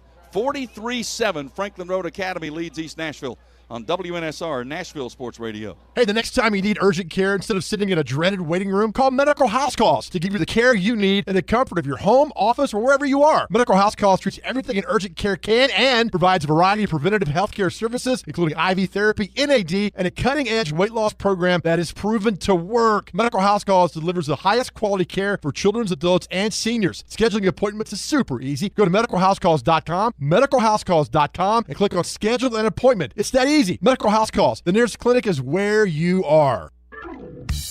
Hey, this is Greg Pugh. While Nashville might be changing and shifting around us, the inner soul and vibe of the city remains vibrant and very much alive. Take an iconic location like Roy's Meat Service in East Nashville. It's the place around the corner with the finest prime meats and amazing meals served by wonderful people and anything else you might need without going to the big box store. Roy's Meat Service is a preferred caterer of the Nashville Cats. Give them a call at 615-227-2583 or visit roymeatservice.com. Hey, Nashville. Catch Brad Powers each Friday morning at 8 on The Bill King Show. Now back to the MidState Checkdown High School football game of the week. Here's Joe Fisher. And on 4th down, East Nashville goes for it, and they're going to get it. Fuller with a tremendous move. He made 2 or 3 Franklin Road Academy defenders miss. Took it inside the 30 to the 28-yard line. Well, that's a young man who has not folded the tent and gone home, Coach. That was a 12-yard run. Very well done. And I think 11 of those he was bouncing off FRA defenders. Yeah, excellent effort by Fuller to get that first down. Pinballed his way all the way through there. 4th quarter, FRA leading 43-7.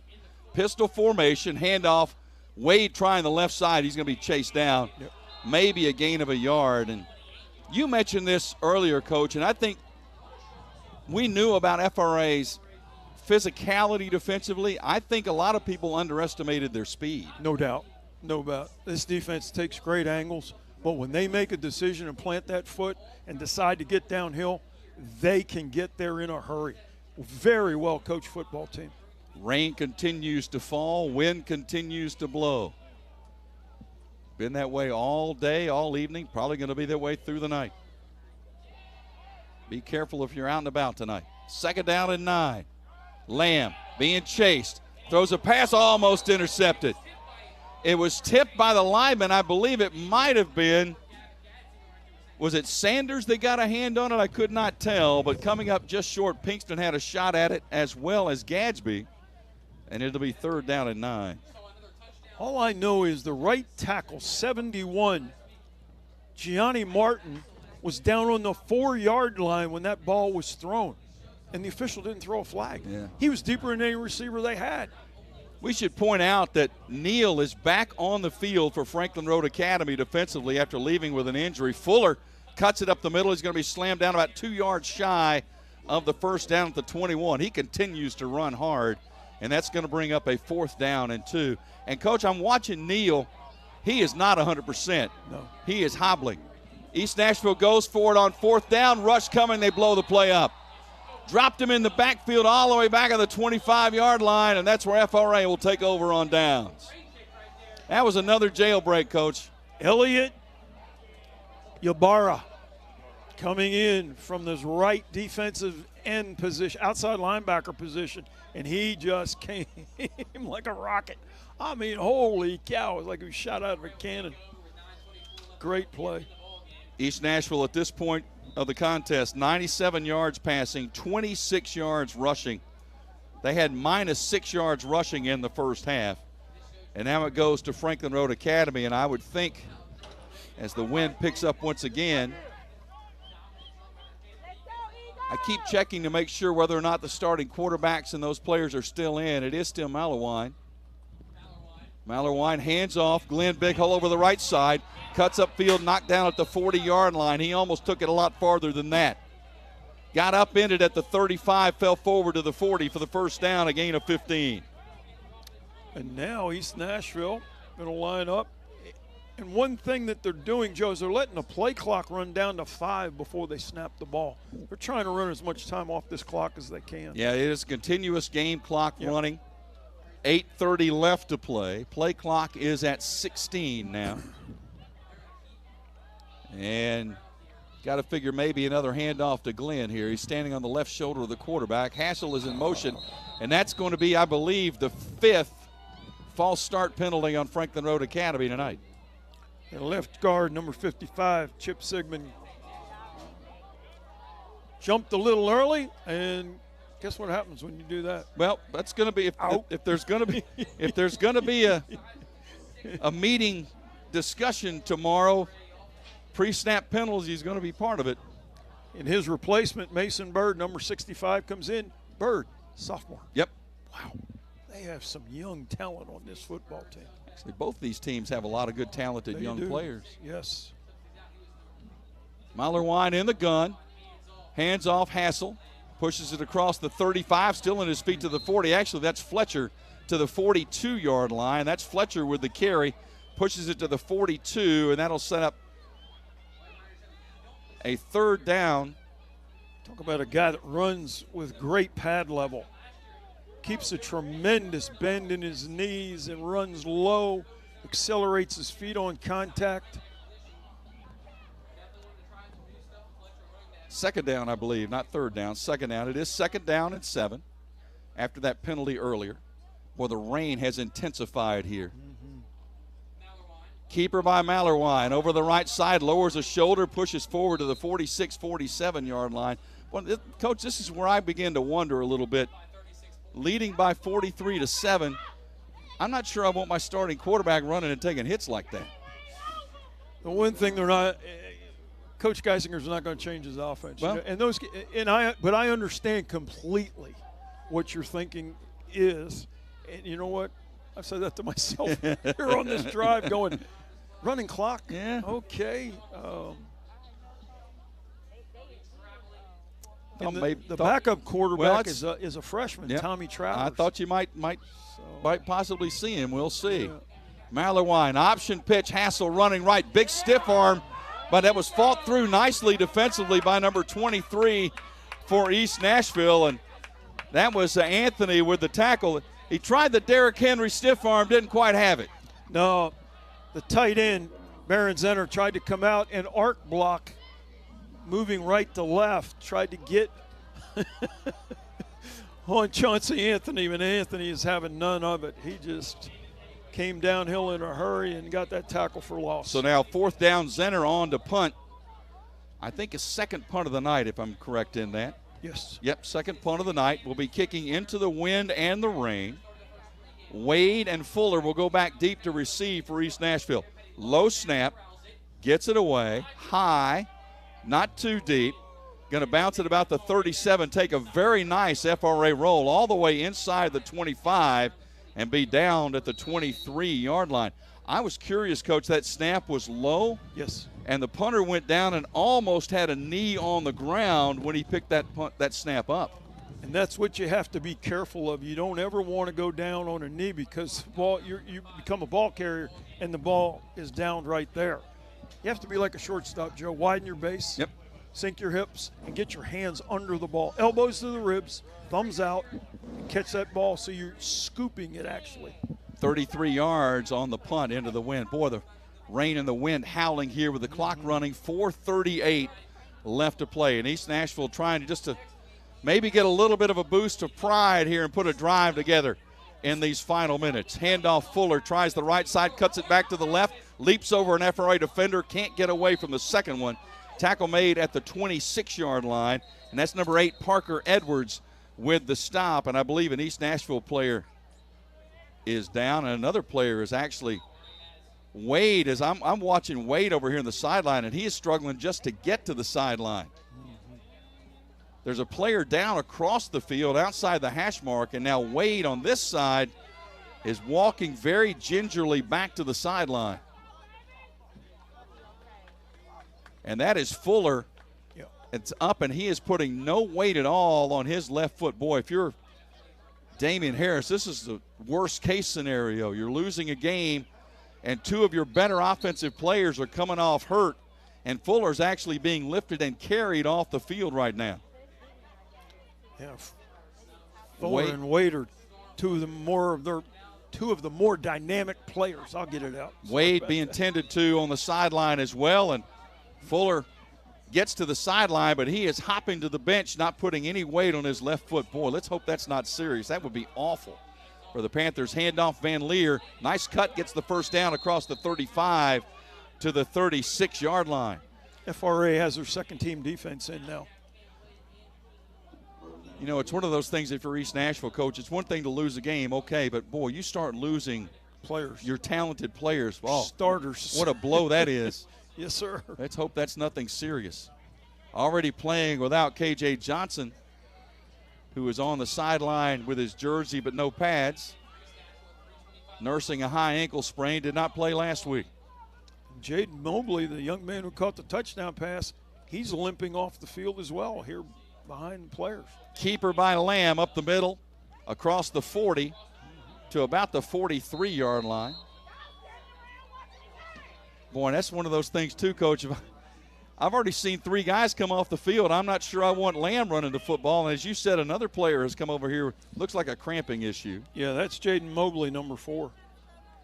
Young man who caught the 81-yard touchdown pass. I'm not sure this continuous clock can run fast enough for East Nashville. I think they'd like to get out of here. Actually, I think both teams would like to get out of here with nobody else hurt. 2nd down and 3. Lamb's going to keep. Bust it to the left. First down and much more across the 50. Still on his feet, 40 and out of bounds at the 36-yard line. Nifty run by Lamb, and another East Nashville player is down. That's a lineman with a cramp at the 44-yard line, and that's the starting left tackle, Jaden Jackson. All of a sudden, for the Eagles, there is a wave of injured players. You have to wonder how humid it is down there. Oh, gosh. Because the temperature really hasn't dropped. And so cramping becomes a big factor, and that's what's happening here. Clock is stopped with 2:27 left to play. Next week we'll be in West Nashville. Matchup of Good Pasture and Nashville Christian.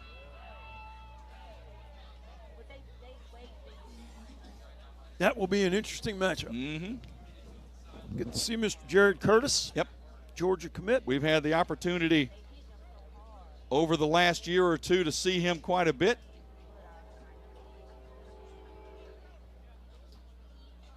Joe, I have to say, now the 5 games we've done, we've seen some pretty outstanding young men and some very well coached teams. Yep. So my hat goes off to the coaches, players, and these programs. Pistol formation on first down. High snap. Lamb brought it down, handed off to the tailback Van Leer, who's going to be stopped at the 44-yard line, gain of about a yard. East Nashville's going to line up and go tempo. 67 yards rushing for the Eagles tonight. Game clock approaching 2 minutes left. Franklin Road Academy leading 43-7. FRA about to improve to 6-0 on the season. This will be the first loss for East Nashville. Lamb being chased.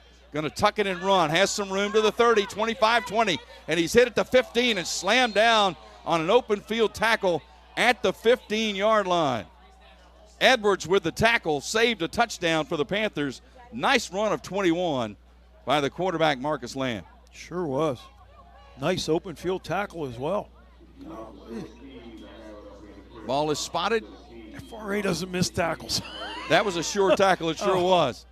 Lamb trying to avoid traffic, gets it inside the 10, leans forward to about the 8-yard line. Another high snap. Clock running, 1:15 left to play. East Nashville just trying to get into the end zone. Yes, sir. For a little better feeling. High snap. Lamb could not get it. Finally came down with it, but he's going to be slammed for a loss. Back of the 16. He was really, frankly, lucky to get it back. It was over his head.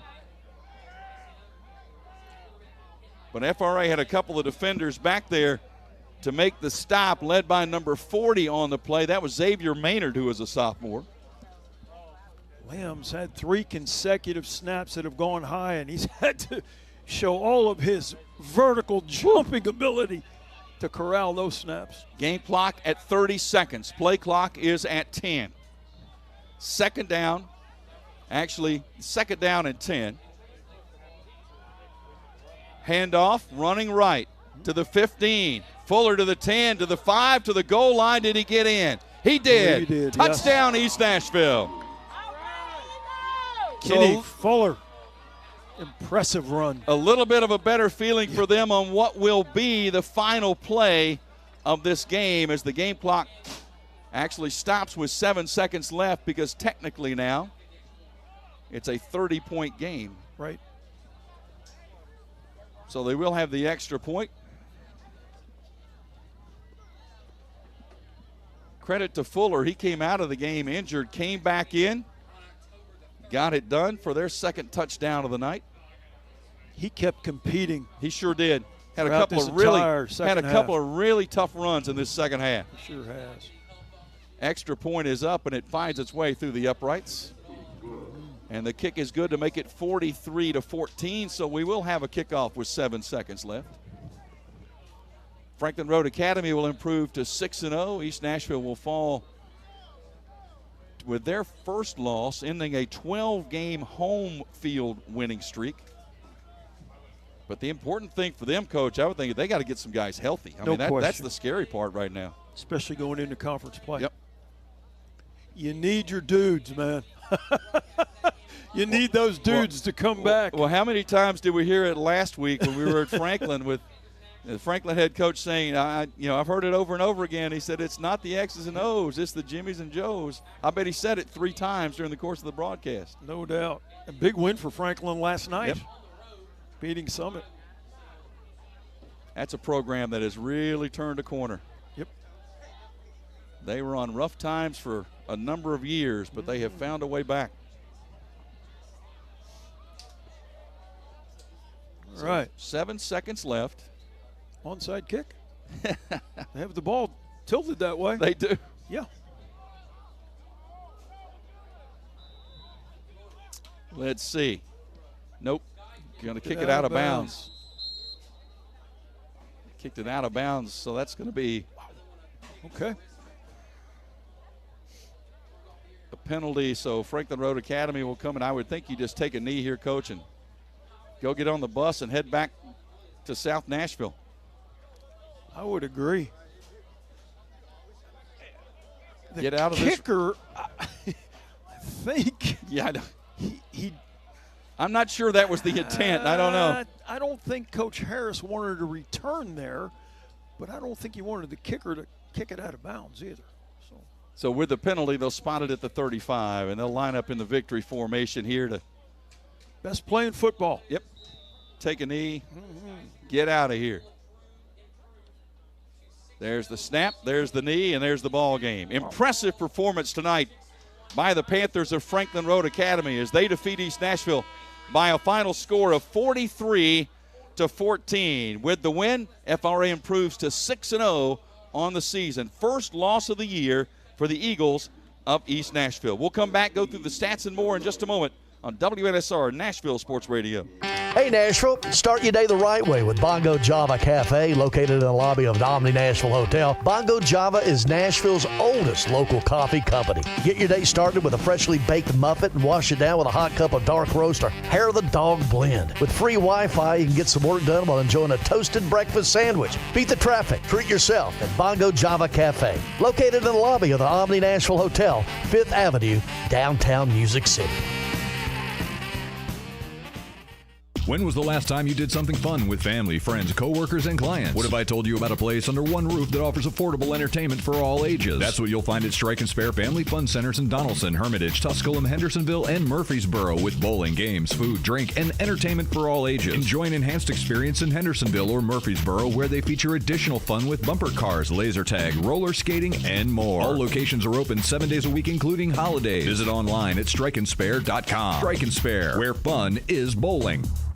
I love playing sports, especially for my school.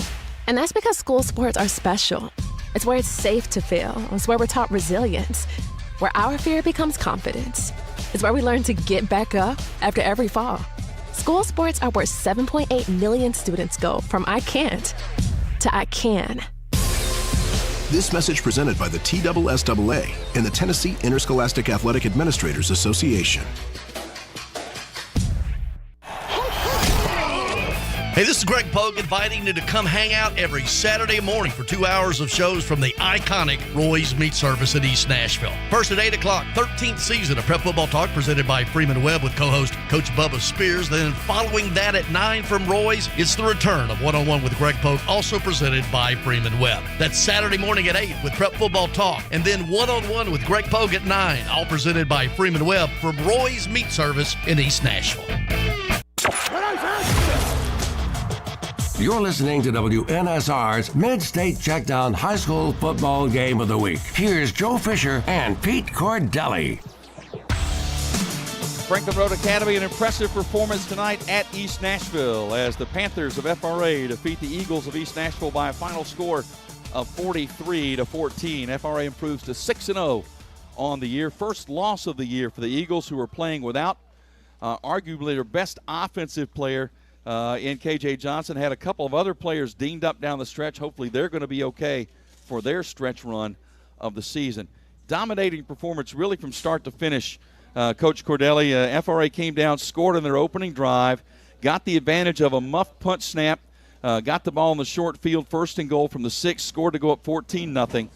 East Nashville hit a big home run, an 81-yard scoring strike to cut it to 14-7. But after that, it was all Panthers. Yeah, it sure was. And I mean, the defense turned it up, their intensity, and the FRA defense out-physicaled East Nashville. I mean, the offensive line for East Nashville could not stop the penetration of the front four of FRA, and then the linebackers for FRA and their speed and getting downhill, read, react, hit the football. I mean, it was an impressive night for the FRA defense. Offensively, there are a number of weapons Coach Geisinger has here, and he took advantage of all of them tonight, but it's led by the quarterback, Roman Mallerwine. I mean, this guy 2 touchdown passes, and he was involved in 2 more. He's involved in 4 scores tonight. Let's look at the team stats here for Franklin Road Academy. They ended up with a total of 300 yards of offense, 164 through the air, 136 on the ground. They really didn't even try to do much of anything in the second half, Coach. I think they rushed for 21 yards and threw for 8 in the second half. They were just trying to run the clock and get the ball to the house. 11 first downs on the night. If there is a bugaboo for Coach Geisinger to talk about, 6 penalties for 30 yards, almost all, I think 5 of them were false start penalties by the offense. Yeah, I think all 5 came on first down. So now you're 1st and 15, and you're playing from behind the chains. Thank goodness for the big plays by Hassel and some of the other guys tonight. 3 of 7 on third down for the night, 1 of 1 on fourth down. Punted twice for 33 yards on each punt. Had 1 field goal tonight, did FRA for 28 yards. For East Magnet, they had negative 6 yards rushing in the opening half. They finished with 106 yards rushing for the game. A lot of credit to that to Fuller in the second half with some good hard running and a tough time for them. 97 yards passing, so 203 of total offense for the Eagles with 11 first downs. Only penalized once for 15 yards. Fumbled twice, lost 1. 3 of 10 on third down tonight, 1 of 2 on fourth down. And this is a stat, 4 punts tonight, an average of 18.5 yards. Yeah, and it changed the field position dramatically. I mean, FRA had a short field all night, and that was a big part in FRA getting to the running clock part of this game. But East Nashville's going to be fine. Yep. When they get their starters back healthy and they get into region play, they are looking to get back to the 4th consecutive championship game. Well, they're going to be just fine. I think but so FRA, I got to believe now these guys are building on getting better every week. Certainly look like it tonight. We'll take a break. We'll come back, go through the individual stats for you, give you our player of the game, and wrap things up from East Nashville right after this on WNSR Nashville Sports Radio. Are you a victim of the timeshare trap and think there's no way out? I'm Chuck McDowell, founder of Wesley Financial Group, the original timeshare cancellation expert. And I'm here to tell you that there is a way out. All you need to do is give my office a call. I will send you a timeshare exit information kit absolutely free, explaining how the timeshare industry works and your options for cancellation. Call now for your free info kit, 800-328-9696. That's 800-328-9696. When the arena lights dim for a concert, or when the crowd becomes one at a big game, you can almost feel like you're the biggest fan. But who's your biggest fan? It's the person that will get you home safely after a night of drinking. It's the person who looks out for your life to make sure you leave the stadium with someone sober. This could be a designated driver or someone who offers to get you a ride share. Because in Tennessee, fans don't let fans drive drunk. Brought to you by the Tennessee Highway Safety Office, a division of the Tennessee Department of Safety and Homeland Security.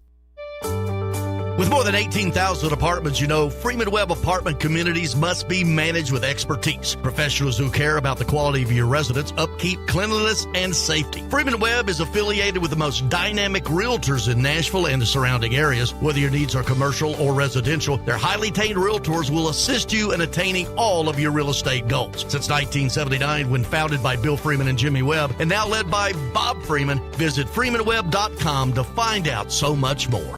Bob's Steak and Chop House, located in the Omni Nashville Hotel, is a nationally renowned steakhouse specializing in the finest corn-fed Midwestern prime beef. The menu formula is simple: incredible meat, gigantic shrimp, fabulous salads, and decadent desserts. Start your experience at Bob's with the fried calamari or fresh scallops seared in Texas burnt honey. All the beef at Bob's Steak and Chop House are USDA prime cuts, from the traditional filet of tenderloin and ribeye to the adventurous Kansas City bone-in strip. They even have 2 different surf and turf options. And if you're looking for the other white meat, Bob's Steak and Chop House serves a dry-aged pork tomahawk with homemade applesauce. Fresh seafood is on the menu, from salmon to scampi, and even fresh lobster tail. For reservations, give them a call or log on to the Omni Nashville Hotel website. Bob's Steak and Chop House at the Omni Nashville Hotel.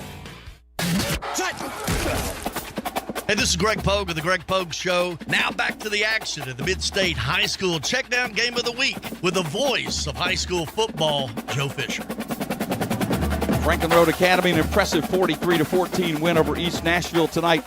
on the home field of the East Nashville Eagles. Individually, Franklin Road Academy led by their quarterback, Roman Mallerwine, 6 of 10 passing, 164 yards and 2 touchdowns. Rushing the football, Mallerwine also with 6 carries, 38 yards and 2 touchdowns. Coach, I think it's pretty clear he's our player of the game tonight.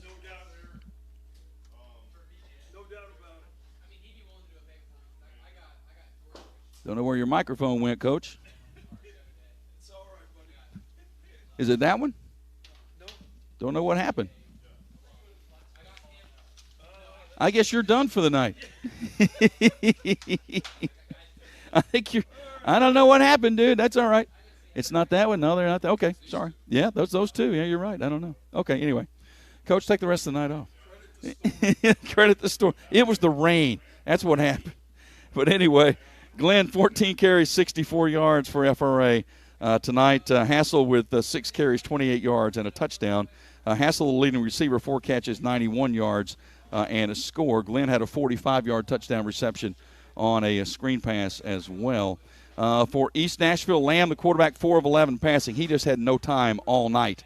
The FRA defense was in his backfield all night long. 4 of 11 passing, 97 yards, and 1 touchdown. Fuller was the leading rusher, 20 carries, 71 yards, and a touchdown on their final play offensively of the night. Mobley, 1 catch tonight, 81 yards, and the score. And we mentioned Mallerwine as our player of the game, but I think we should give an honorable mention at least to the Franklin Road Academy defense, because they were just invasive all night long as they were in the backfield. A lot of tackles for loss. Never really let East Nashville get any rhythm at all going. So a very nice win for FRA as they improved to 6-0 on the season. Next week, we'll be at Nashville Christian. We'll see the Good Pasture Nashville Christian game. That'll be a 7 o'clock kickoff, 6:45 airtime here on WNSR Nashville Sports Radio. My thanks to the coach, Pete Cordelli. Thanks to Adam Johnson for his help. Thanks to Todd Berry, the statistician, the Bear Man, with all the numbers tonight. Thanks to Hal Burton for taking care of everything here and wrapping things up as well. And certainly our thanks to Will Brown. We're going to throw it to him in the studio after this break. He'll take you the rest of the way with scores for the night here on a rainy, windy night here in Nashville and and throughout the entire Southeast, as a matter of fact. I'm Joe Fisher. Thanks for being with us. Final score again, Franklin Road Academy 43, East Nashville 14 on WNSR Nashville Sports Radio. Hey, the next time you need urgent care, instead of sitting in a dreaded waiting room, call Medical House Calls to give you the care you need in the comfort of your home, office, or wherever you are. Medical House Calls treats everything an urgent care can and provides a variety of preventative health care services, including IV therapy, NAD, and a cutting-edge weight loss program that is proven to work. Medical House Calls delivers the highest quality care for children, adults, and seniors. Scheduling appointments is super easy. Go to medicalhousecalls.com, medicalhousecalls.com, and click on Schedule an Appointment. It's that easy. Medical House Calls. The nearest clinic is where you are. Hey, this is Greg Pugh. While Nashville might be changing and shifting around us, the inner soul and vibe of the city remains vibrant and very much alive. Take an iconic location like Roy's Meat Service in East Nashville. It's the place around the corner with the finest prime meats and amazing meals served by wonderful people and anything else you might need without going to the big box store. Roy's Meat Service is a preferred caterer of the Nashville Cats. Give them a call at 615-227-2583 or visit roymeatservice.com. Hey Nashville, start your day the right way with Bongo Java Cafe, located in the lobby of the Omni Nashville Hotel. Bongo Java is Nashville's oldest local coffee company. Get your day started with a freshly baked muffin and wash it down with a hot cup of dark roast or hair of the dog blend. With free Wi-Fi, you can get some work done while enjoying a toasted breakfast sandwich. Beat the traffic, treat yourself at Bongo Java Cafe, located in the lobby of the Omni Nashville Hotel, 5th Avenue, downtown Music City. When was the last time you did something fun with family, friends, coworkers, and clients? What if I told you about a place under one roof that offers affordable entertainment for all ages? That's what you'll find at Strike and Spare Family Fun Centers in Donaldson, Hermitage, Tusculum, Hendersonville, and Murfreesboro, with bowling, games, food, drink, and entertainment for all ages. Enjoy an enhanced experience in Hendersonville or Murfreesboro, where they feature additional fun with bumper cars, laser tag, roller skating, and more. All locations are open 7 days a week, including holidays. Visit online at strikeandspare.com. Strike and Spare, where fun is bowling. It's the MidState Checkdown High School Football Game of the Week, exclusively on your home for the best high school football coverage in Tennessee. WNSR, Nashville's first 24-hour sports station.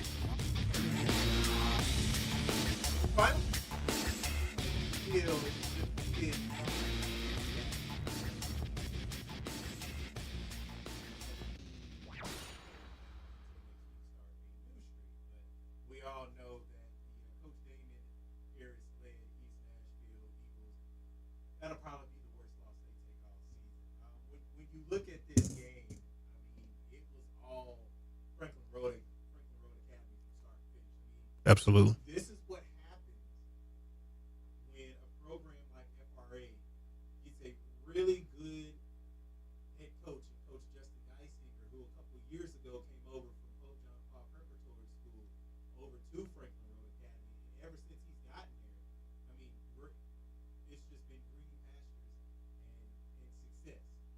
But to East Nashville, they will fall to 5-1 on the year. I mean, a really good team. And I feel like this team will bounce back and will start to get back to their winning ways. But it goes back to the pregame conversation that Greg Pogue had with Coach Damian Harris. Mm-hmm. The weakness, the lone weakness on that East Nashville team, the linebackers, and that certain plays, there was a tunnel screen that Franklin Road Academy was able to score for a touchdown. There was just a middle screen, a tunnel screen that FRA was able to score on. And that right there, you kind of reared its ugly head. This is East Nashville team, not only known for athleticism, but their physicality. Not the most physical East Nashville team, but very athletic, but none of that on display here tonight. And I think the mark of a good team Mm-hmm. is coming out and dominating and not taking your foot off the gas. Yeah. I think that's what FRA is. Yeah, absolutely. And East Nashville had a lot of obstacles to overcome. Again, you had KJ Johnson out with his high ankle sprain, and then you just couldn't stop what FRA was doing tonight. They told you exactly what they were going to do, and they did it, and you just couldn't stop them. I ask you, in your extensive knowledge of football and high school football, how much did injuries and the weather play a factor in tonight's game?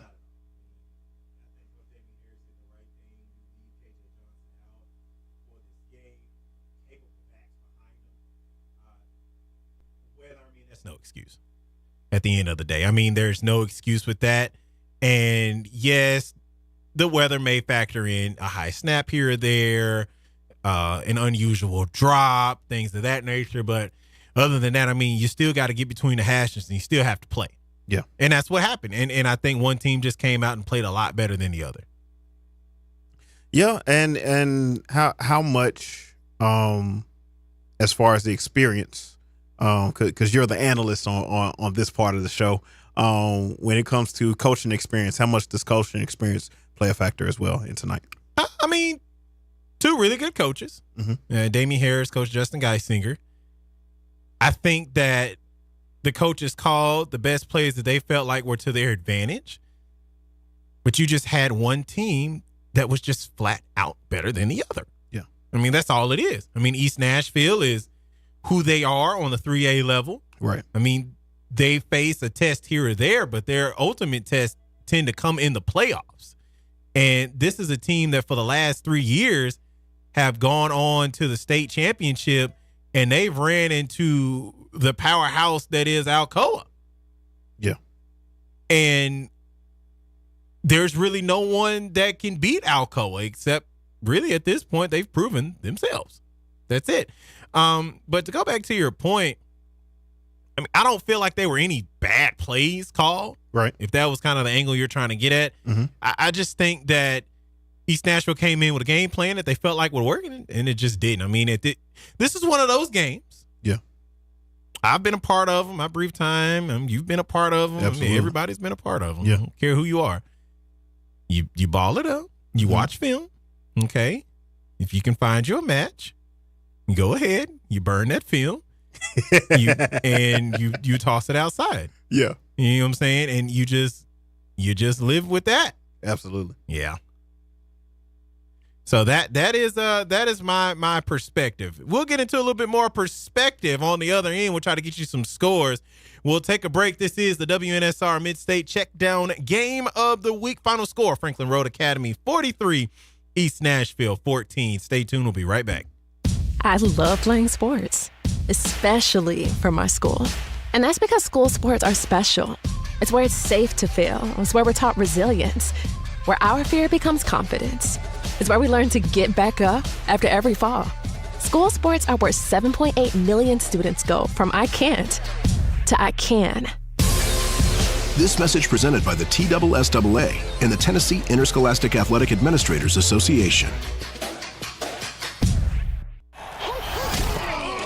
Hey, this is Greg Pogue inviting you to come hang out every Saturday morning for 2 hours of shows from the iconic Roy's Meat Service in East Nashville. First at 8 o'clock, 13th season of Prep Football Talk presented by Freeman Webb with co-host Coach Bubba Spears. Then following that at 9 from Roy's, it's the return of One-on-One with Greg Pogue, also presented by Freeman Webb. That's Saturday morning at 8 with Prep Football Talk. And then One-on-One with Greg Pogue at 9, all presented by Freeman Webb from Roy's Meat Service in East Nashville. Are you a victim of the timeshare trap and think there's no way out? I'm Chuck McDowell, founder of Wesley Financial Group, the original timeshare cancellation expert. And I'm here to tell you that there is a way out. All you need to do is give my office a call. I will send you a timeshare exit information kit absolutely free, explaining how the timeshare industry works and your options for cancellation. Call now for your free info kit, 800-328-9696. That's 800-328-9696.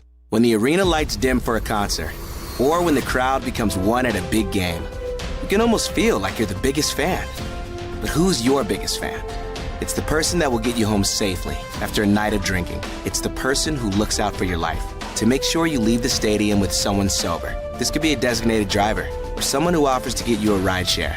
Because in Tennessee, fans don't let fans drive drunk. Brought to you by the Tennessee Highway Safety Office, a division of the Tennessee Department of Safety and Homeland Security. It's the MidState Checkdown High School Football Game of the Week. Exclusively on your home for the best high school football coverage in Tennessee. WNSR, Nashville's first 24-hour sports station.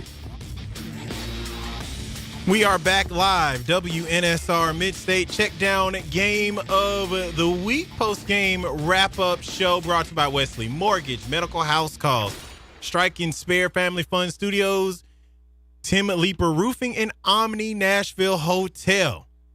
Those are our lovely sponsors that make this broadcast work. And on the line now, we have the other half of the Jeff. I almost said Jeff Fisher. Lord Jesus.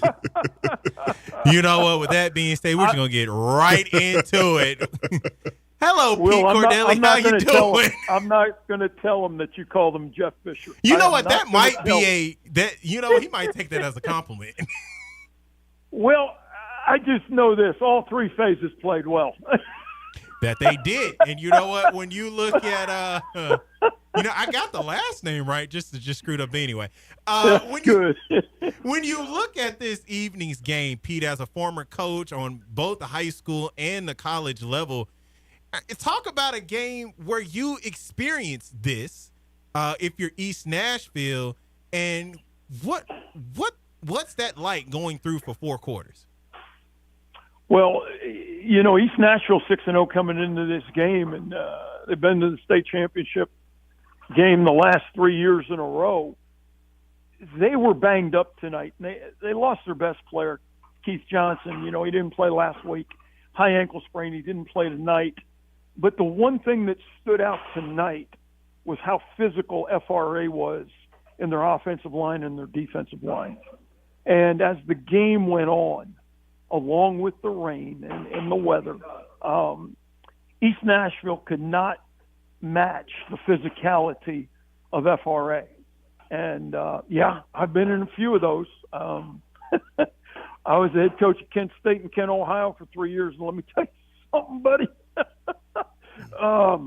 We experienced many of those games. Went down to play North Carolina State, my alma mater, and from the get-go, they were just more physical than us. But the good thing for East Nashville is they're going to get their best player back. They're going to get into region play, and they're going to be just fine. For FRA, Coach Geisinger has done a great job. When I talked to him yesterday, they lost 8 seniors last year off this offense, so they only had 3 returners. But I'm going to tell you, Roman Mallerwine played extremely well tonight, and Cam Glenn as a sophomore, Baron Zenner as a sophomore tight end. these guys have a great future for this FRA offense. And what a great job of calling plays tonight by Coach Geisinger between the inside zone, getting the ball on the speed sweep, the tunnel screen versus the all-out blitz. They had the right play called at the right time, and they capitalized on a lot of things tonight. I noticed that in the pregame show when Greg Pogue spoke with Coach Damian Harris, that is one thing that Coach Harris alluded to, that if he had a weak area on his defense, it's his linebackers. And talk about some times where those linebackers unfortunately got exposed. Well, the thing that FRA did was a lot of pre-snap motion, where they would bring Hassel across from right to left, left to right, across the full formation. And the linebackers were starting to shift with the motion. And then FRA came back and hit them with the inside zone opposite of the motion. And there were gaping holes in there. So the movement that the motion created, causing the defense to move, they could never react back to where the ball was. And FRA took advantage of misalignments and hitting running lanes there. It was very well executed tonight by the FRA offense of pre-snap motion. And then they would sometimes line up in the shotgun with the halfback, Cam Glenn, on either the left or the right of the quarterback, and they put him in motion, and all of a sudden the inside linebacker, outside linebacker, and safety had all moved, and then they came back and ran the middle screen to the tight end coming back inside. So excellent job of the FRA offense taking advantage of the movement by the East Nashville defense and hitting the open areas for big plays. I will say one thing, listening to the commentary between you and Joe Fisher, you can tell that Franklin Road Academy was a very focused team. I mean, sometimes a lot of schools, when they're playing, albeit, when you look at FRA, and no disrespect to anyone that they played prior, and let's just be honest, Pete, they weren't really tested up until tonight. And I felt like tonight was their biggest test, if you would, and they obviously passed it with flying colors. How impressed were you with Franklin Road Academy and how they were able to stay focused in the game despite those 6 penalties? Well, number one, you're playing in a pouring rainstorm. That's number one. But from the time FRA took the field in pregame warm-up, they were locked in. They were focused. And let me say this. You're playing against a team that has been to the state championship game the last 3 years in 3A. They have talent. They're well coached. The one concern that the FRA coaches had was, could the defense match up with the speed of East Nashville? Well, when they don't play their best player at running back, obviously you have to move some guys around. Now, Kenny Fuller, he competed the entire night for East Nashville and did a great job running the football in the second half. But FRA was concerned of the team speed on offense that East Nashville had. Also on defense, LaDonis McLaughlin had come into this game as a defensive lineman with 7 sacks on the year. So if you're going to throw the football, you have to make sure you know where number 40 is and don't let him disrupt your pass game. So there were a number of things FRA was focused on, but my goodness, they take that opening drive. East Nashville wins the toss and they defer. And FRA goes right down the field. They score. And then on the first drive, East Nashville has the ball on 4th down. Bad snap. Punter drops it.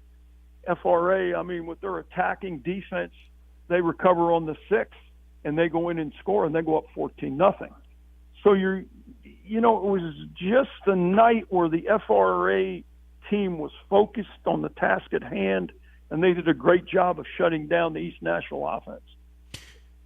Yeah, that's pretty much what it sounds like, and that just goes back to my point. These are the results you get when you have a well-coached and disciplined football team. Oh, that's exactly right. And like Joe and I were talking, the one thing that has stood out to me in the last 5 weeks, somebody's got to work with the long snappers for the punt game and extra point and field goals. There's been too many bad snaps. And in the kicking game, you're flipping the field in yardage. And then East Nashville averaged 18 yards a punt. And I believe from the second quarter on, FRA did not start a drive in their own territory. They started every drive they had in the East Nashville end of the field. That's huge when you're playing on a 45-yard field. And special teams really, and the poor snaps really hurt East Nashville tonight. Do you feel like, last question, I'll let you be, do you feel like my brief time playing high school football, my coach said there is no such thing as an excuse. I don't care what it looks like outside. And he made that point when it came to the weather. How much of that, what percentage of that do you feel like played into just the inclement weather? Or how much of that played into inclement weather, and how much of that was just an errant snap by the long snapper? I think it was just an errant snap by the long snapper. Look, you only get 10 opportunities to play high school football. There are no guarantees you're going to the playoffs. There's no guarantees you're going to the state championship. What's gone on the last 3 years, there's no guarantees that East Nashville's getting back to that championship game against Alcoa or whoever it's going to be. There's no guarantees for FRA. They made it to the semis last year. There's no guarantees. You're only as good as your last game and the improvement you make in this game. Take advantage of the opportunity you have. The only team you can control is your own. Go play. Man, that's the fun. That's the love of the game on Friday night. That's what makes high school football so special. You can't take anything for granted. And I just think that because it was a non-region, non-conference game, 2 undefeated teams, somebody's coming out of here still undefeated, and somebody's coming out with the first loss of the season. And you have to be focused. Look, when Coach Saban gets on game day and says it's the process, it doesn't matter what level you play on. He's exactly right. It's the process. And now how you play on Friday night is your resume, because you're putting that effort on film for other teams to see. I'm not even talking about college coaches. You're being evaluated on next week's opponent by the effort you gave tonight. Did you give that next opponent hope that they can come out and beat you because of not playing your best? You may have. Or did you kill any hope of the future opponent by how hard you played, how good you played? And that attacking defense that FRA had, man, wherever they go next week, I think it's Davidson. Davidson's going to turn that film on either tomorrow or Monday and go, whoa, are we ready for this? You only get 10 chances. Make them the best opportunity you can, because there's no guarantees about the playoffs. Oh man, Coach, look, we got to find me a uniform, man, because you just motivated me to want to get out there and try it one more time. Come get you some of that, baby. Come on now. Come on, let's go. Come get you some of that. Let's go. Well, let me do a couple push-ups at the break, and we'll see what happens. But hey, Pete, it was fun talking to you. Loving the work that you and Joe are doing, and man, welcome to the family. Have a good night.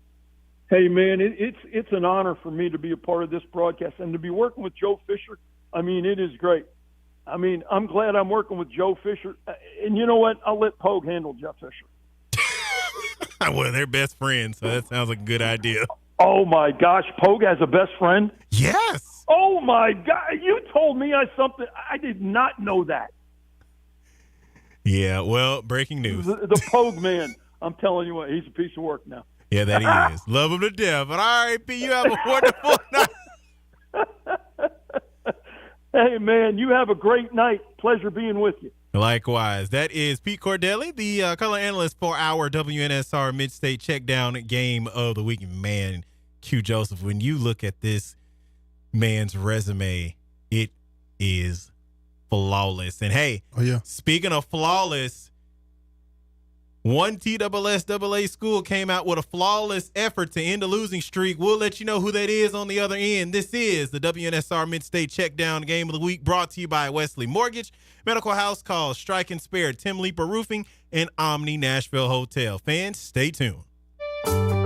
With more than 18,000 apartments, you know Freeman Webb apartment communities must be managed with expertise. Professionals who care about the quality of your residence, upkeep, cleanliness, and safety. Freeman Webb is affiliated with the most dynamic realtors in Nashville and the surrounding areas. Whether your needs are commercial or residential, their highly trained realtors will assist you in attaining all of your real estate goals. Since 1979, when founded by Bill Freeman and Jimmy Webb, and now led by Bob Freeman, visit freemanwebb.com to find out so much more. Hey, the next time you need urgent care, instead of sitting in a dreaded waiting room, call Medical House Calls to give you the care you need in the comfort of your home, office, or wherever you are. Medical House Calls treats everything an urgent care can and provides a variety of preventative health care services, including IV therapy, NAD, and a cutting-edge weight loss program that is proven to work. Medical House Calls delivers the highest quality care for children, adults, and seniors. Scheduling appointments is super easy. Go to medicalhousecalls.com, medicalhousecalls.com, and click on Schedule an Appointment. It's that easy. Medical House Calls. The nearest clinic is where you are. Hey, this is Greg Pugin. While Nashville might be changing and shifting around us, the inner soul and vibe of the city remains vibrant and very much alive. Take an iconic location like Roy's Meat Service in East Nashville. It's the place around the corner with the finest prime meats and amazing meals served by wonderful people and anything else you might need without going to the big box store. Roy's Meat Service is a preferred caterer of the Nashville Cats. Give them a call at 615-227-2583 or visit roymeatservice.com. Hey Nashville, start your day the right way with Bongo Java Cafe, located in the lobby of the Omni Nashville Hotel. Bongo Java is Nashville's oldest local coffee company. Get your day started with a freshly baked muffin and wash it down with a hot cup of dark roast or hair of the dog blend. With free Wi-Fi, you can get some work done while enjoying a toasted breakfast sandwich. Beat the traffic, treat yourself at Bongo Java Cafe, located in the lobby of the Omni Nashville Hotel, 5th Avenue, downtown Music City. School sports are played by humans, coached by humans, and officiated by humans.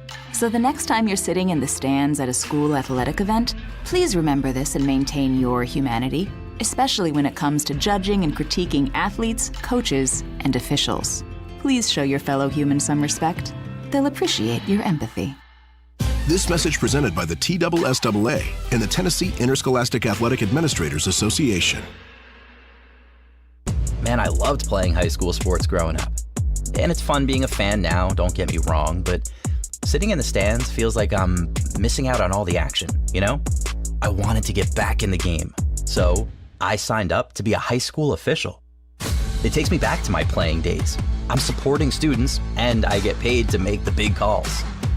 Do you want to see the game up close? Sign up to become an official in Tennessee at highschoolofficials.com.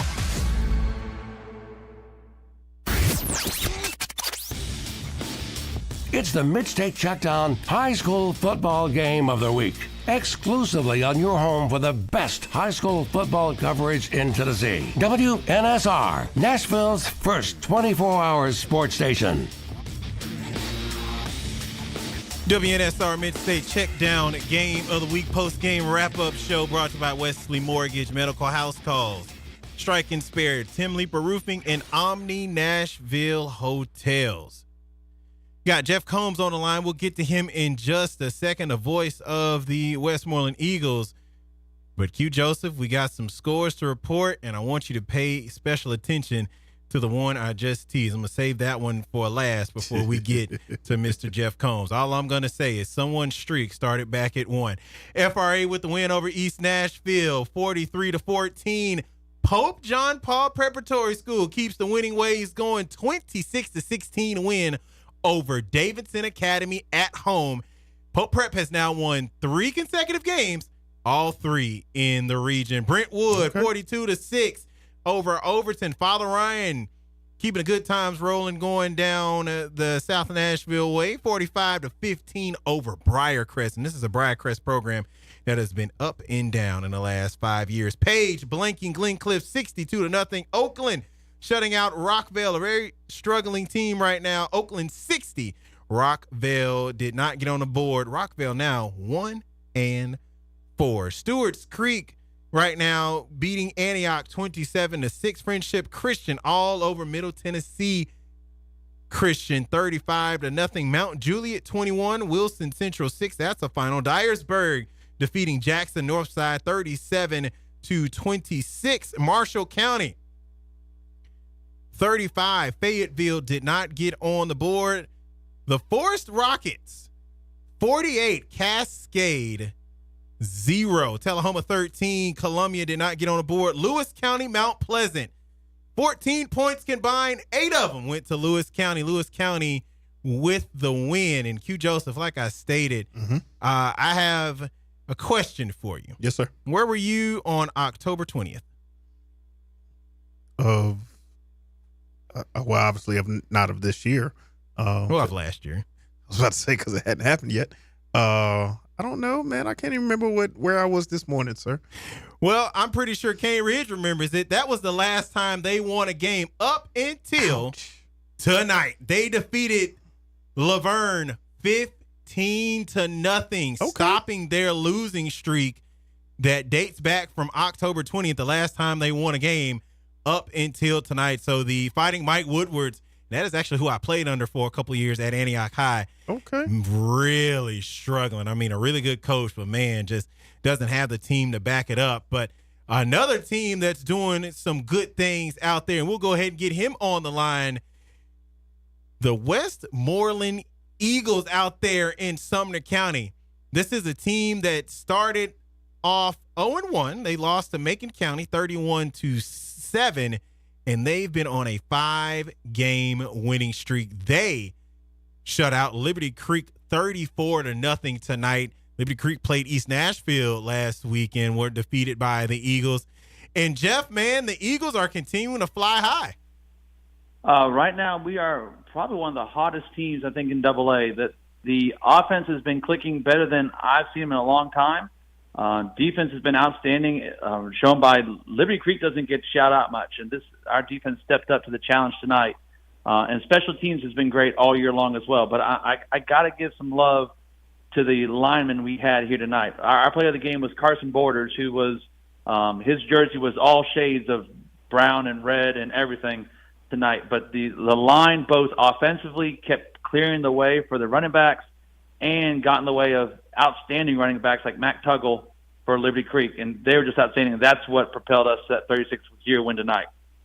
Man, and when you look at Sumner County, we've talked about how much it's grown. You have Liberty Creek that, you know, they take students away from Gallatin and a couple other schools in that area. But it's just mighty funny how Westmoreland, it's like you guys are like that blue-collar school down there in Sumner County. Y'all continue to find a way to make a way. That's kind of what we take pride in up here. We call our stadium the Rock Pile. That's that blue-collar work ethic. That's what this community is. That's what this community always has been.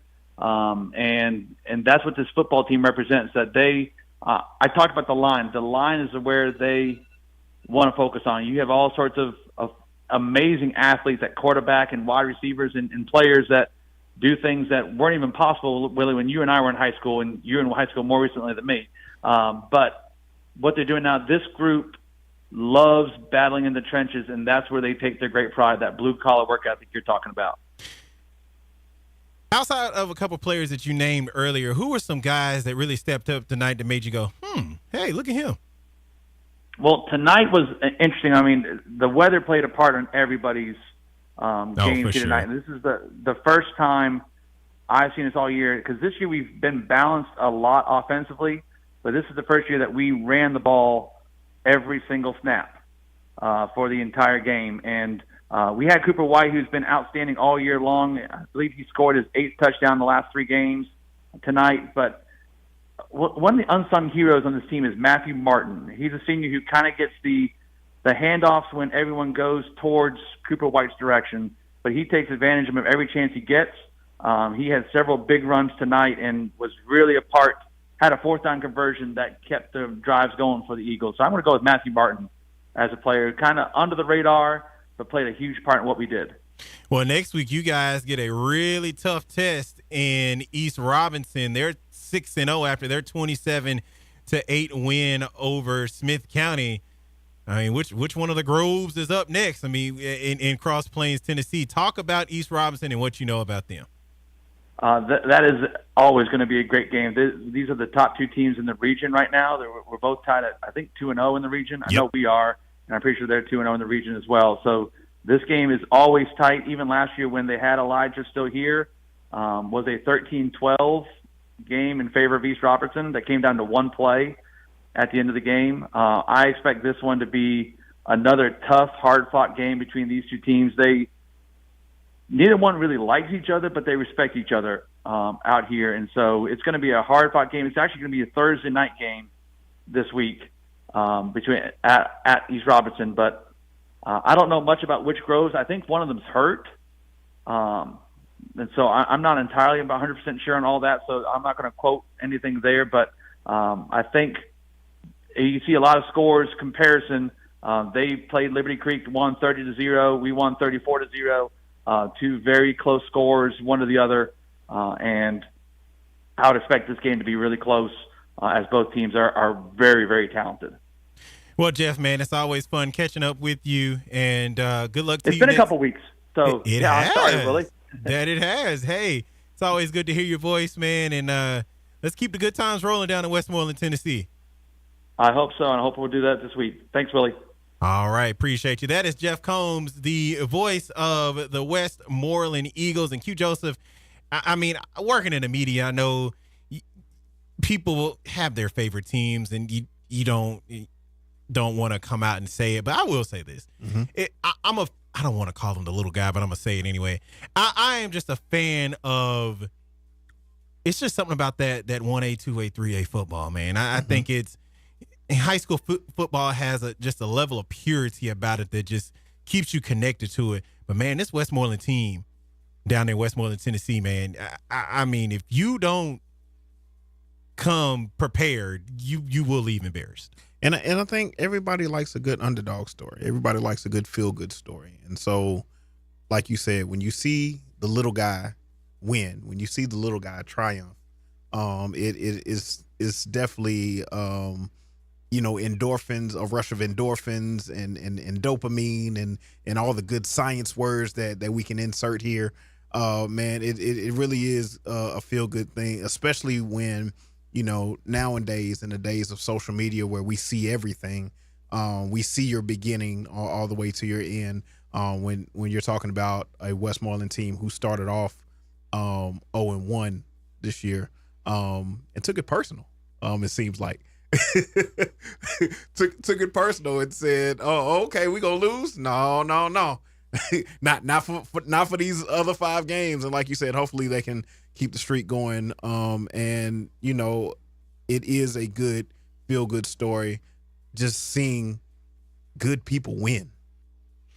Yeah, and when you look at this Macon County team, I mean, this is a team that last year went to the 4A state quarterfinals, and they ran into a really good Upperman team and lost that game 17-14, and then the Upperman would then go on to lose to Pearl Cone in the 4A state championship. So, I mean, you lose one, that's probably the one you really want to lose. So it kind of lets you know where you guys are as a team, but it doesn't look like Westmoreland is not too far off, and this is going to be a fun team to watch on the 2A level. Next week they go to East Robinson. We'll get you a couple more scores, and then we'll take a break. I think we got another caller. Lewis County, like I stated earlier, with a close win over Mount Pleasant, 8-6. Cookeville blanking Warren County, 34-0. Ravenwood, 37.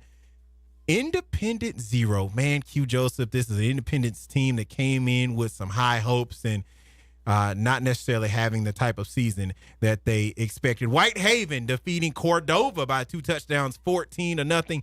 Baylor squeaks one out from Brentwood Academy 7-6. Ensworth all over Memphis University School 42-3. Nolensville with a 4-point win versus Centennial 10-6. Lebanon with a 20-point victory against Watertown 27-7. Battle of two Wilson County Schools. So what we'll do, we'll take a break, entertain a caller. We'll be right back. This is the WNSR Mid-State Checkdown Game of the Week, brought to you by Wesley Mortgage, Medical House Calls, Strike and Spare Family Fun Center Studios, Tim Leeper Roofing, and Omni Nashville Hotel. Fans, stay tuned. When was the last time you did something fun with family, friends, coworkers, and clients? What if I told you about a place under one roof that offers affordable entertainment for all ages? That's what you'll find at Strike and Spare Family Fun Centers in Donaldson, Hermitage, Tusculum, Hendersonville, and Murfreesboro, with bowling, games, food, drink, and entertainment for all ages. Enjoy an enhanced experience in Hendersonville or Murfreesboro, where they feature additional fun with bumper cars, laser tag, roller skating, and more. All locations are open 7 days a week, including holidays. Visit online at strikeandspare.com. Strike and Spare, where fun is bowling. It's the Mid-State Checkdown High School Football Game of the Week, exclusively on your home for the best high school football coverage in Tennessee. WNSR, Nashville's first 24-hour sports station. We're back. WNSR Mid-State Checkdown Game of the Week. This is the post-game wrap-up show. It's brought to you by Wesley Mortgage, Medical House Calls, and we are live from the Strike and Spare Family Fun Center Studios. Tim Leeper Roofing and Omni Nashville Hotel round out our sponsors. And right now we have on the line the new voice of Pope John Paul Preparatory Football, Kendall Butler. And Kendall, I think your team's on a 3-game winning streak. Talk about that game versus Davidson Academy tonight. Will Brown, man, it's nice to feel that way. It's a warm feeling, especially on a cold, rainy night. The score was 26-16. JP2 once again started off on a slow start, kicking themselves and being down 13-0. Scored a touchdown right before half, went into halftime down 13-6, and then you turn the channel and the Bo Bailey show came to life. This guy went on a menacing run, literally. Ran all over Davidson Academy for the entirety of the second half and even ended the game on a touchdown note, and the game being 26-16. The kid had our most outstanding players award today, had about 25 carries, well over 200 yards and 2 touchdowns. Defense tackled much better tonight rather. Still had some breakdowns in coverage, but tackled better in space against a team like Davidson Academy, who likes to run the ball and also throw a lot of wide receiver screens. So we saw some improvement. Once again, they got a W tonight. Yeah, and this is Davidson Academy team. They come up from Division II Single A, where they were very successful and still competitive now that they have moved up a division. And when you look at this Pope Prep team, started off the season 0-3, 3 really tough teams: East Nashville, Father Ryan, Christ Presbyterian Academy, no match against either one of those teams. You then host a very well improved Webb School. You get the win there, 33-27. You then get a close win versus Good Passion. I mean, Kendall, that game came down to literally the final play. And then you get a win tonight versus Davidson Academy by 10 points. Are you now starting to see this team finally come together? Yes, I mean, one thing I can say about this team, they don't quit, right? Any other team, and I'll explain to you how they got down 13-0. Very first drive, quarterback from Davidson Academy, Barstool, hits Wes Harper, the tight end, wide open touchdown, right? They get another 3 and out. They punt the ball to Davidson Academy. They return the punt for a touchdown. So literally in the first 5 minutes of the game, they're down 13-0 at home. It's raining. Any other team would have kind of been like, it's cold, it's wet, screw it, right? But these guys do not quit.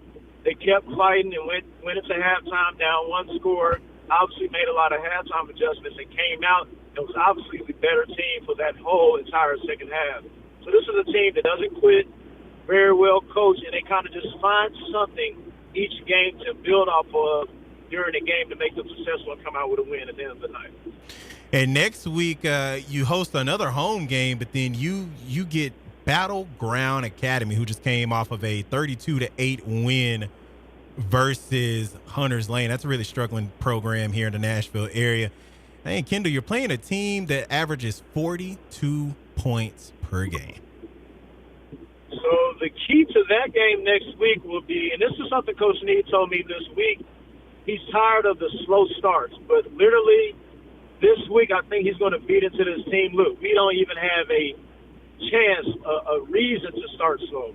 We can't afford to start slow against a team that's averaging 40 points because this is how you looked up and you were down 13-0 today. That could be down 28-0 next week, right? So you don't want to put yourself in a hole. So hopefully they focus in on not starting slow and just playing up to their talents for all 4 quarters. Well, we'll see what happens in that game next week. I know a lot of eyes will be on that Division II AA game, and this is a Pope Prep team already has put themselves in a pretty decent position in the playoffs, especially going on that 3-game winning streak. Well, Kendall, appreciate you calling in, and good luck for the rest of the season. Yes, sir. You guys have a great rest of the night. All right, man. You do the same. We'll get you a few more scores. Got a couple minutes left until we end our WNSR Mid-State Checkdown Game of the Week post-game wrap-up show. Forest blanking Cascade 48-0.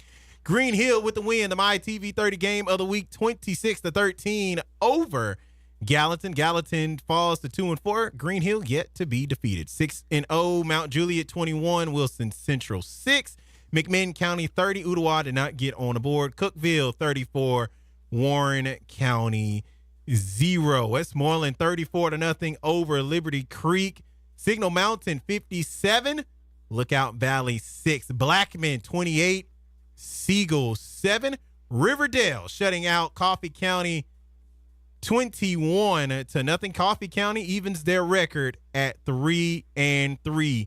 Meigs County 45, Chattanooga Central 19, Loudoun 35, Sequoia did not score. Chattanooga Prep 20, East Ridge 7. Get you a couple more scores before we call it a night. Antioch losing officially to Stewart's Creek 27-6. It's the Stewart's Creek team really starting to gain some momentum and getting some good things rolling there. Moore County 26, Cornersville did not get on the board. Smyrna evens their record at 3-3 with a 23-point win over McGavick. That will do it from the Strike and Spare Family Fun Center studios. Good night, Nashville.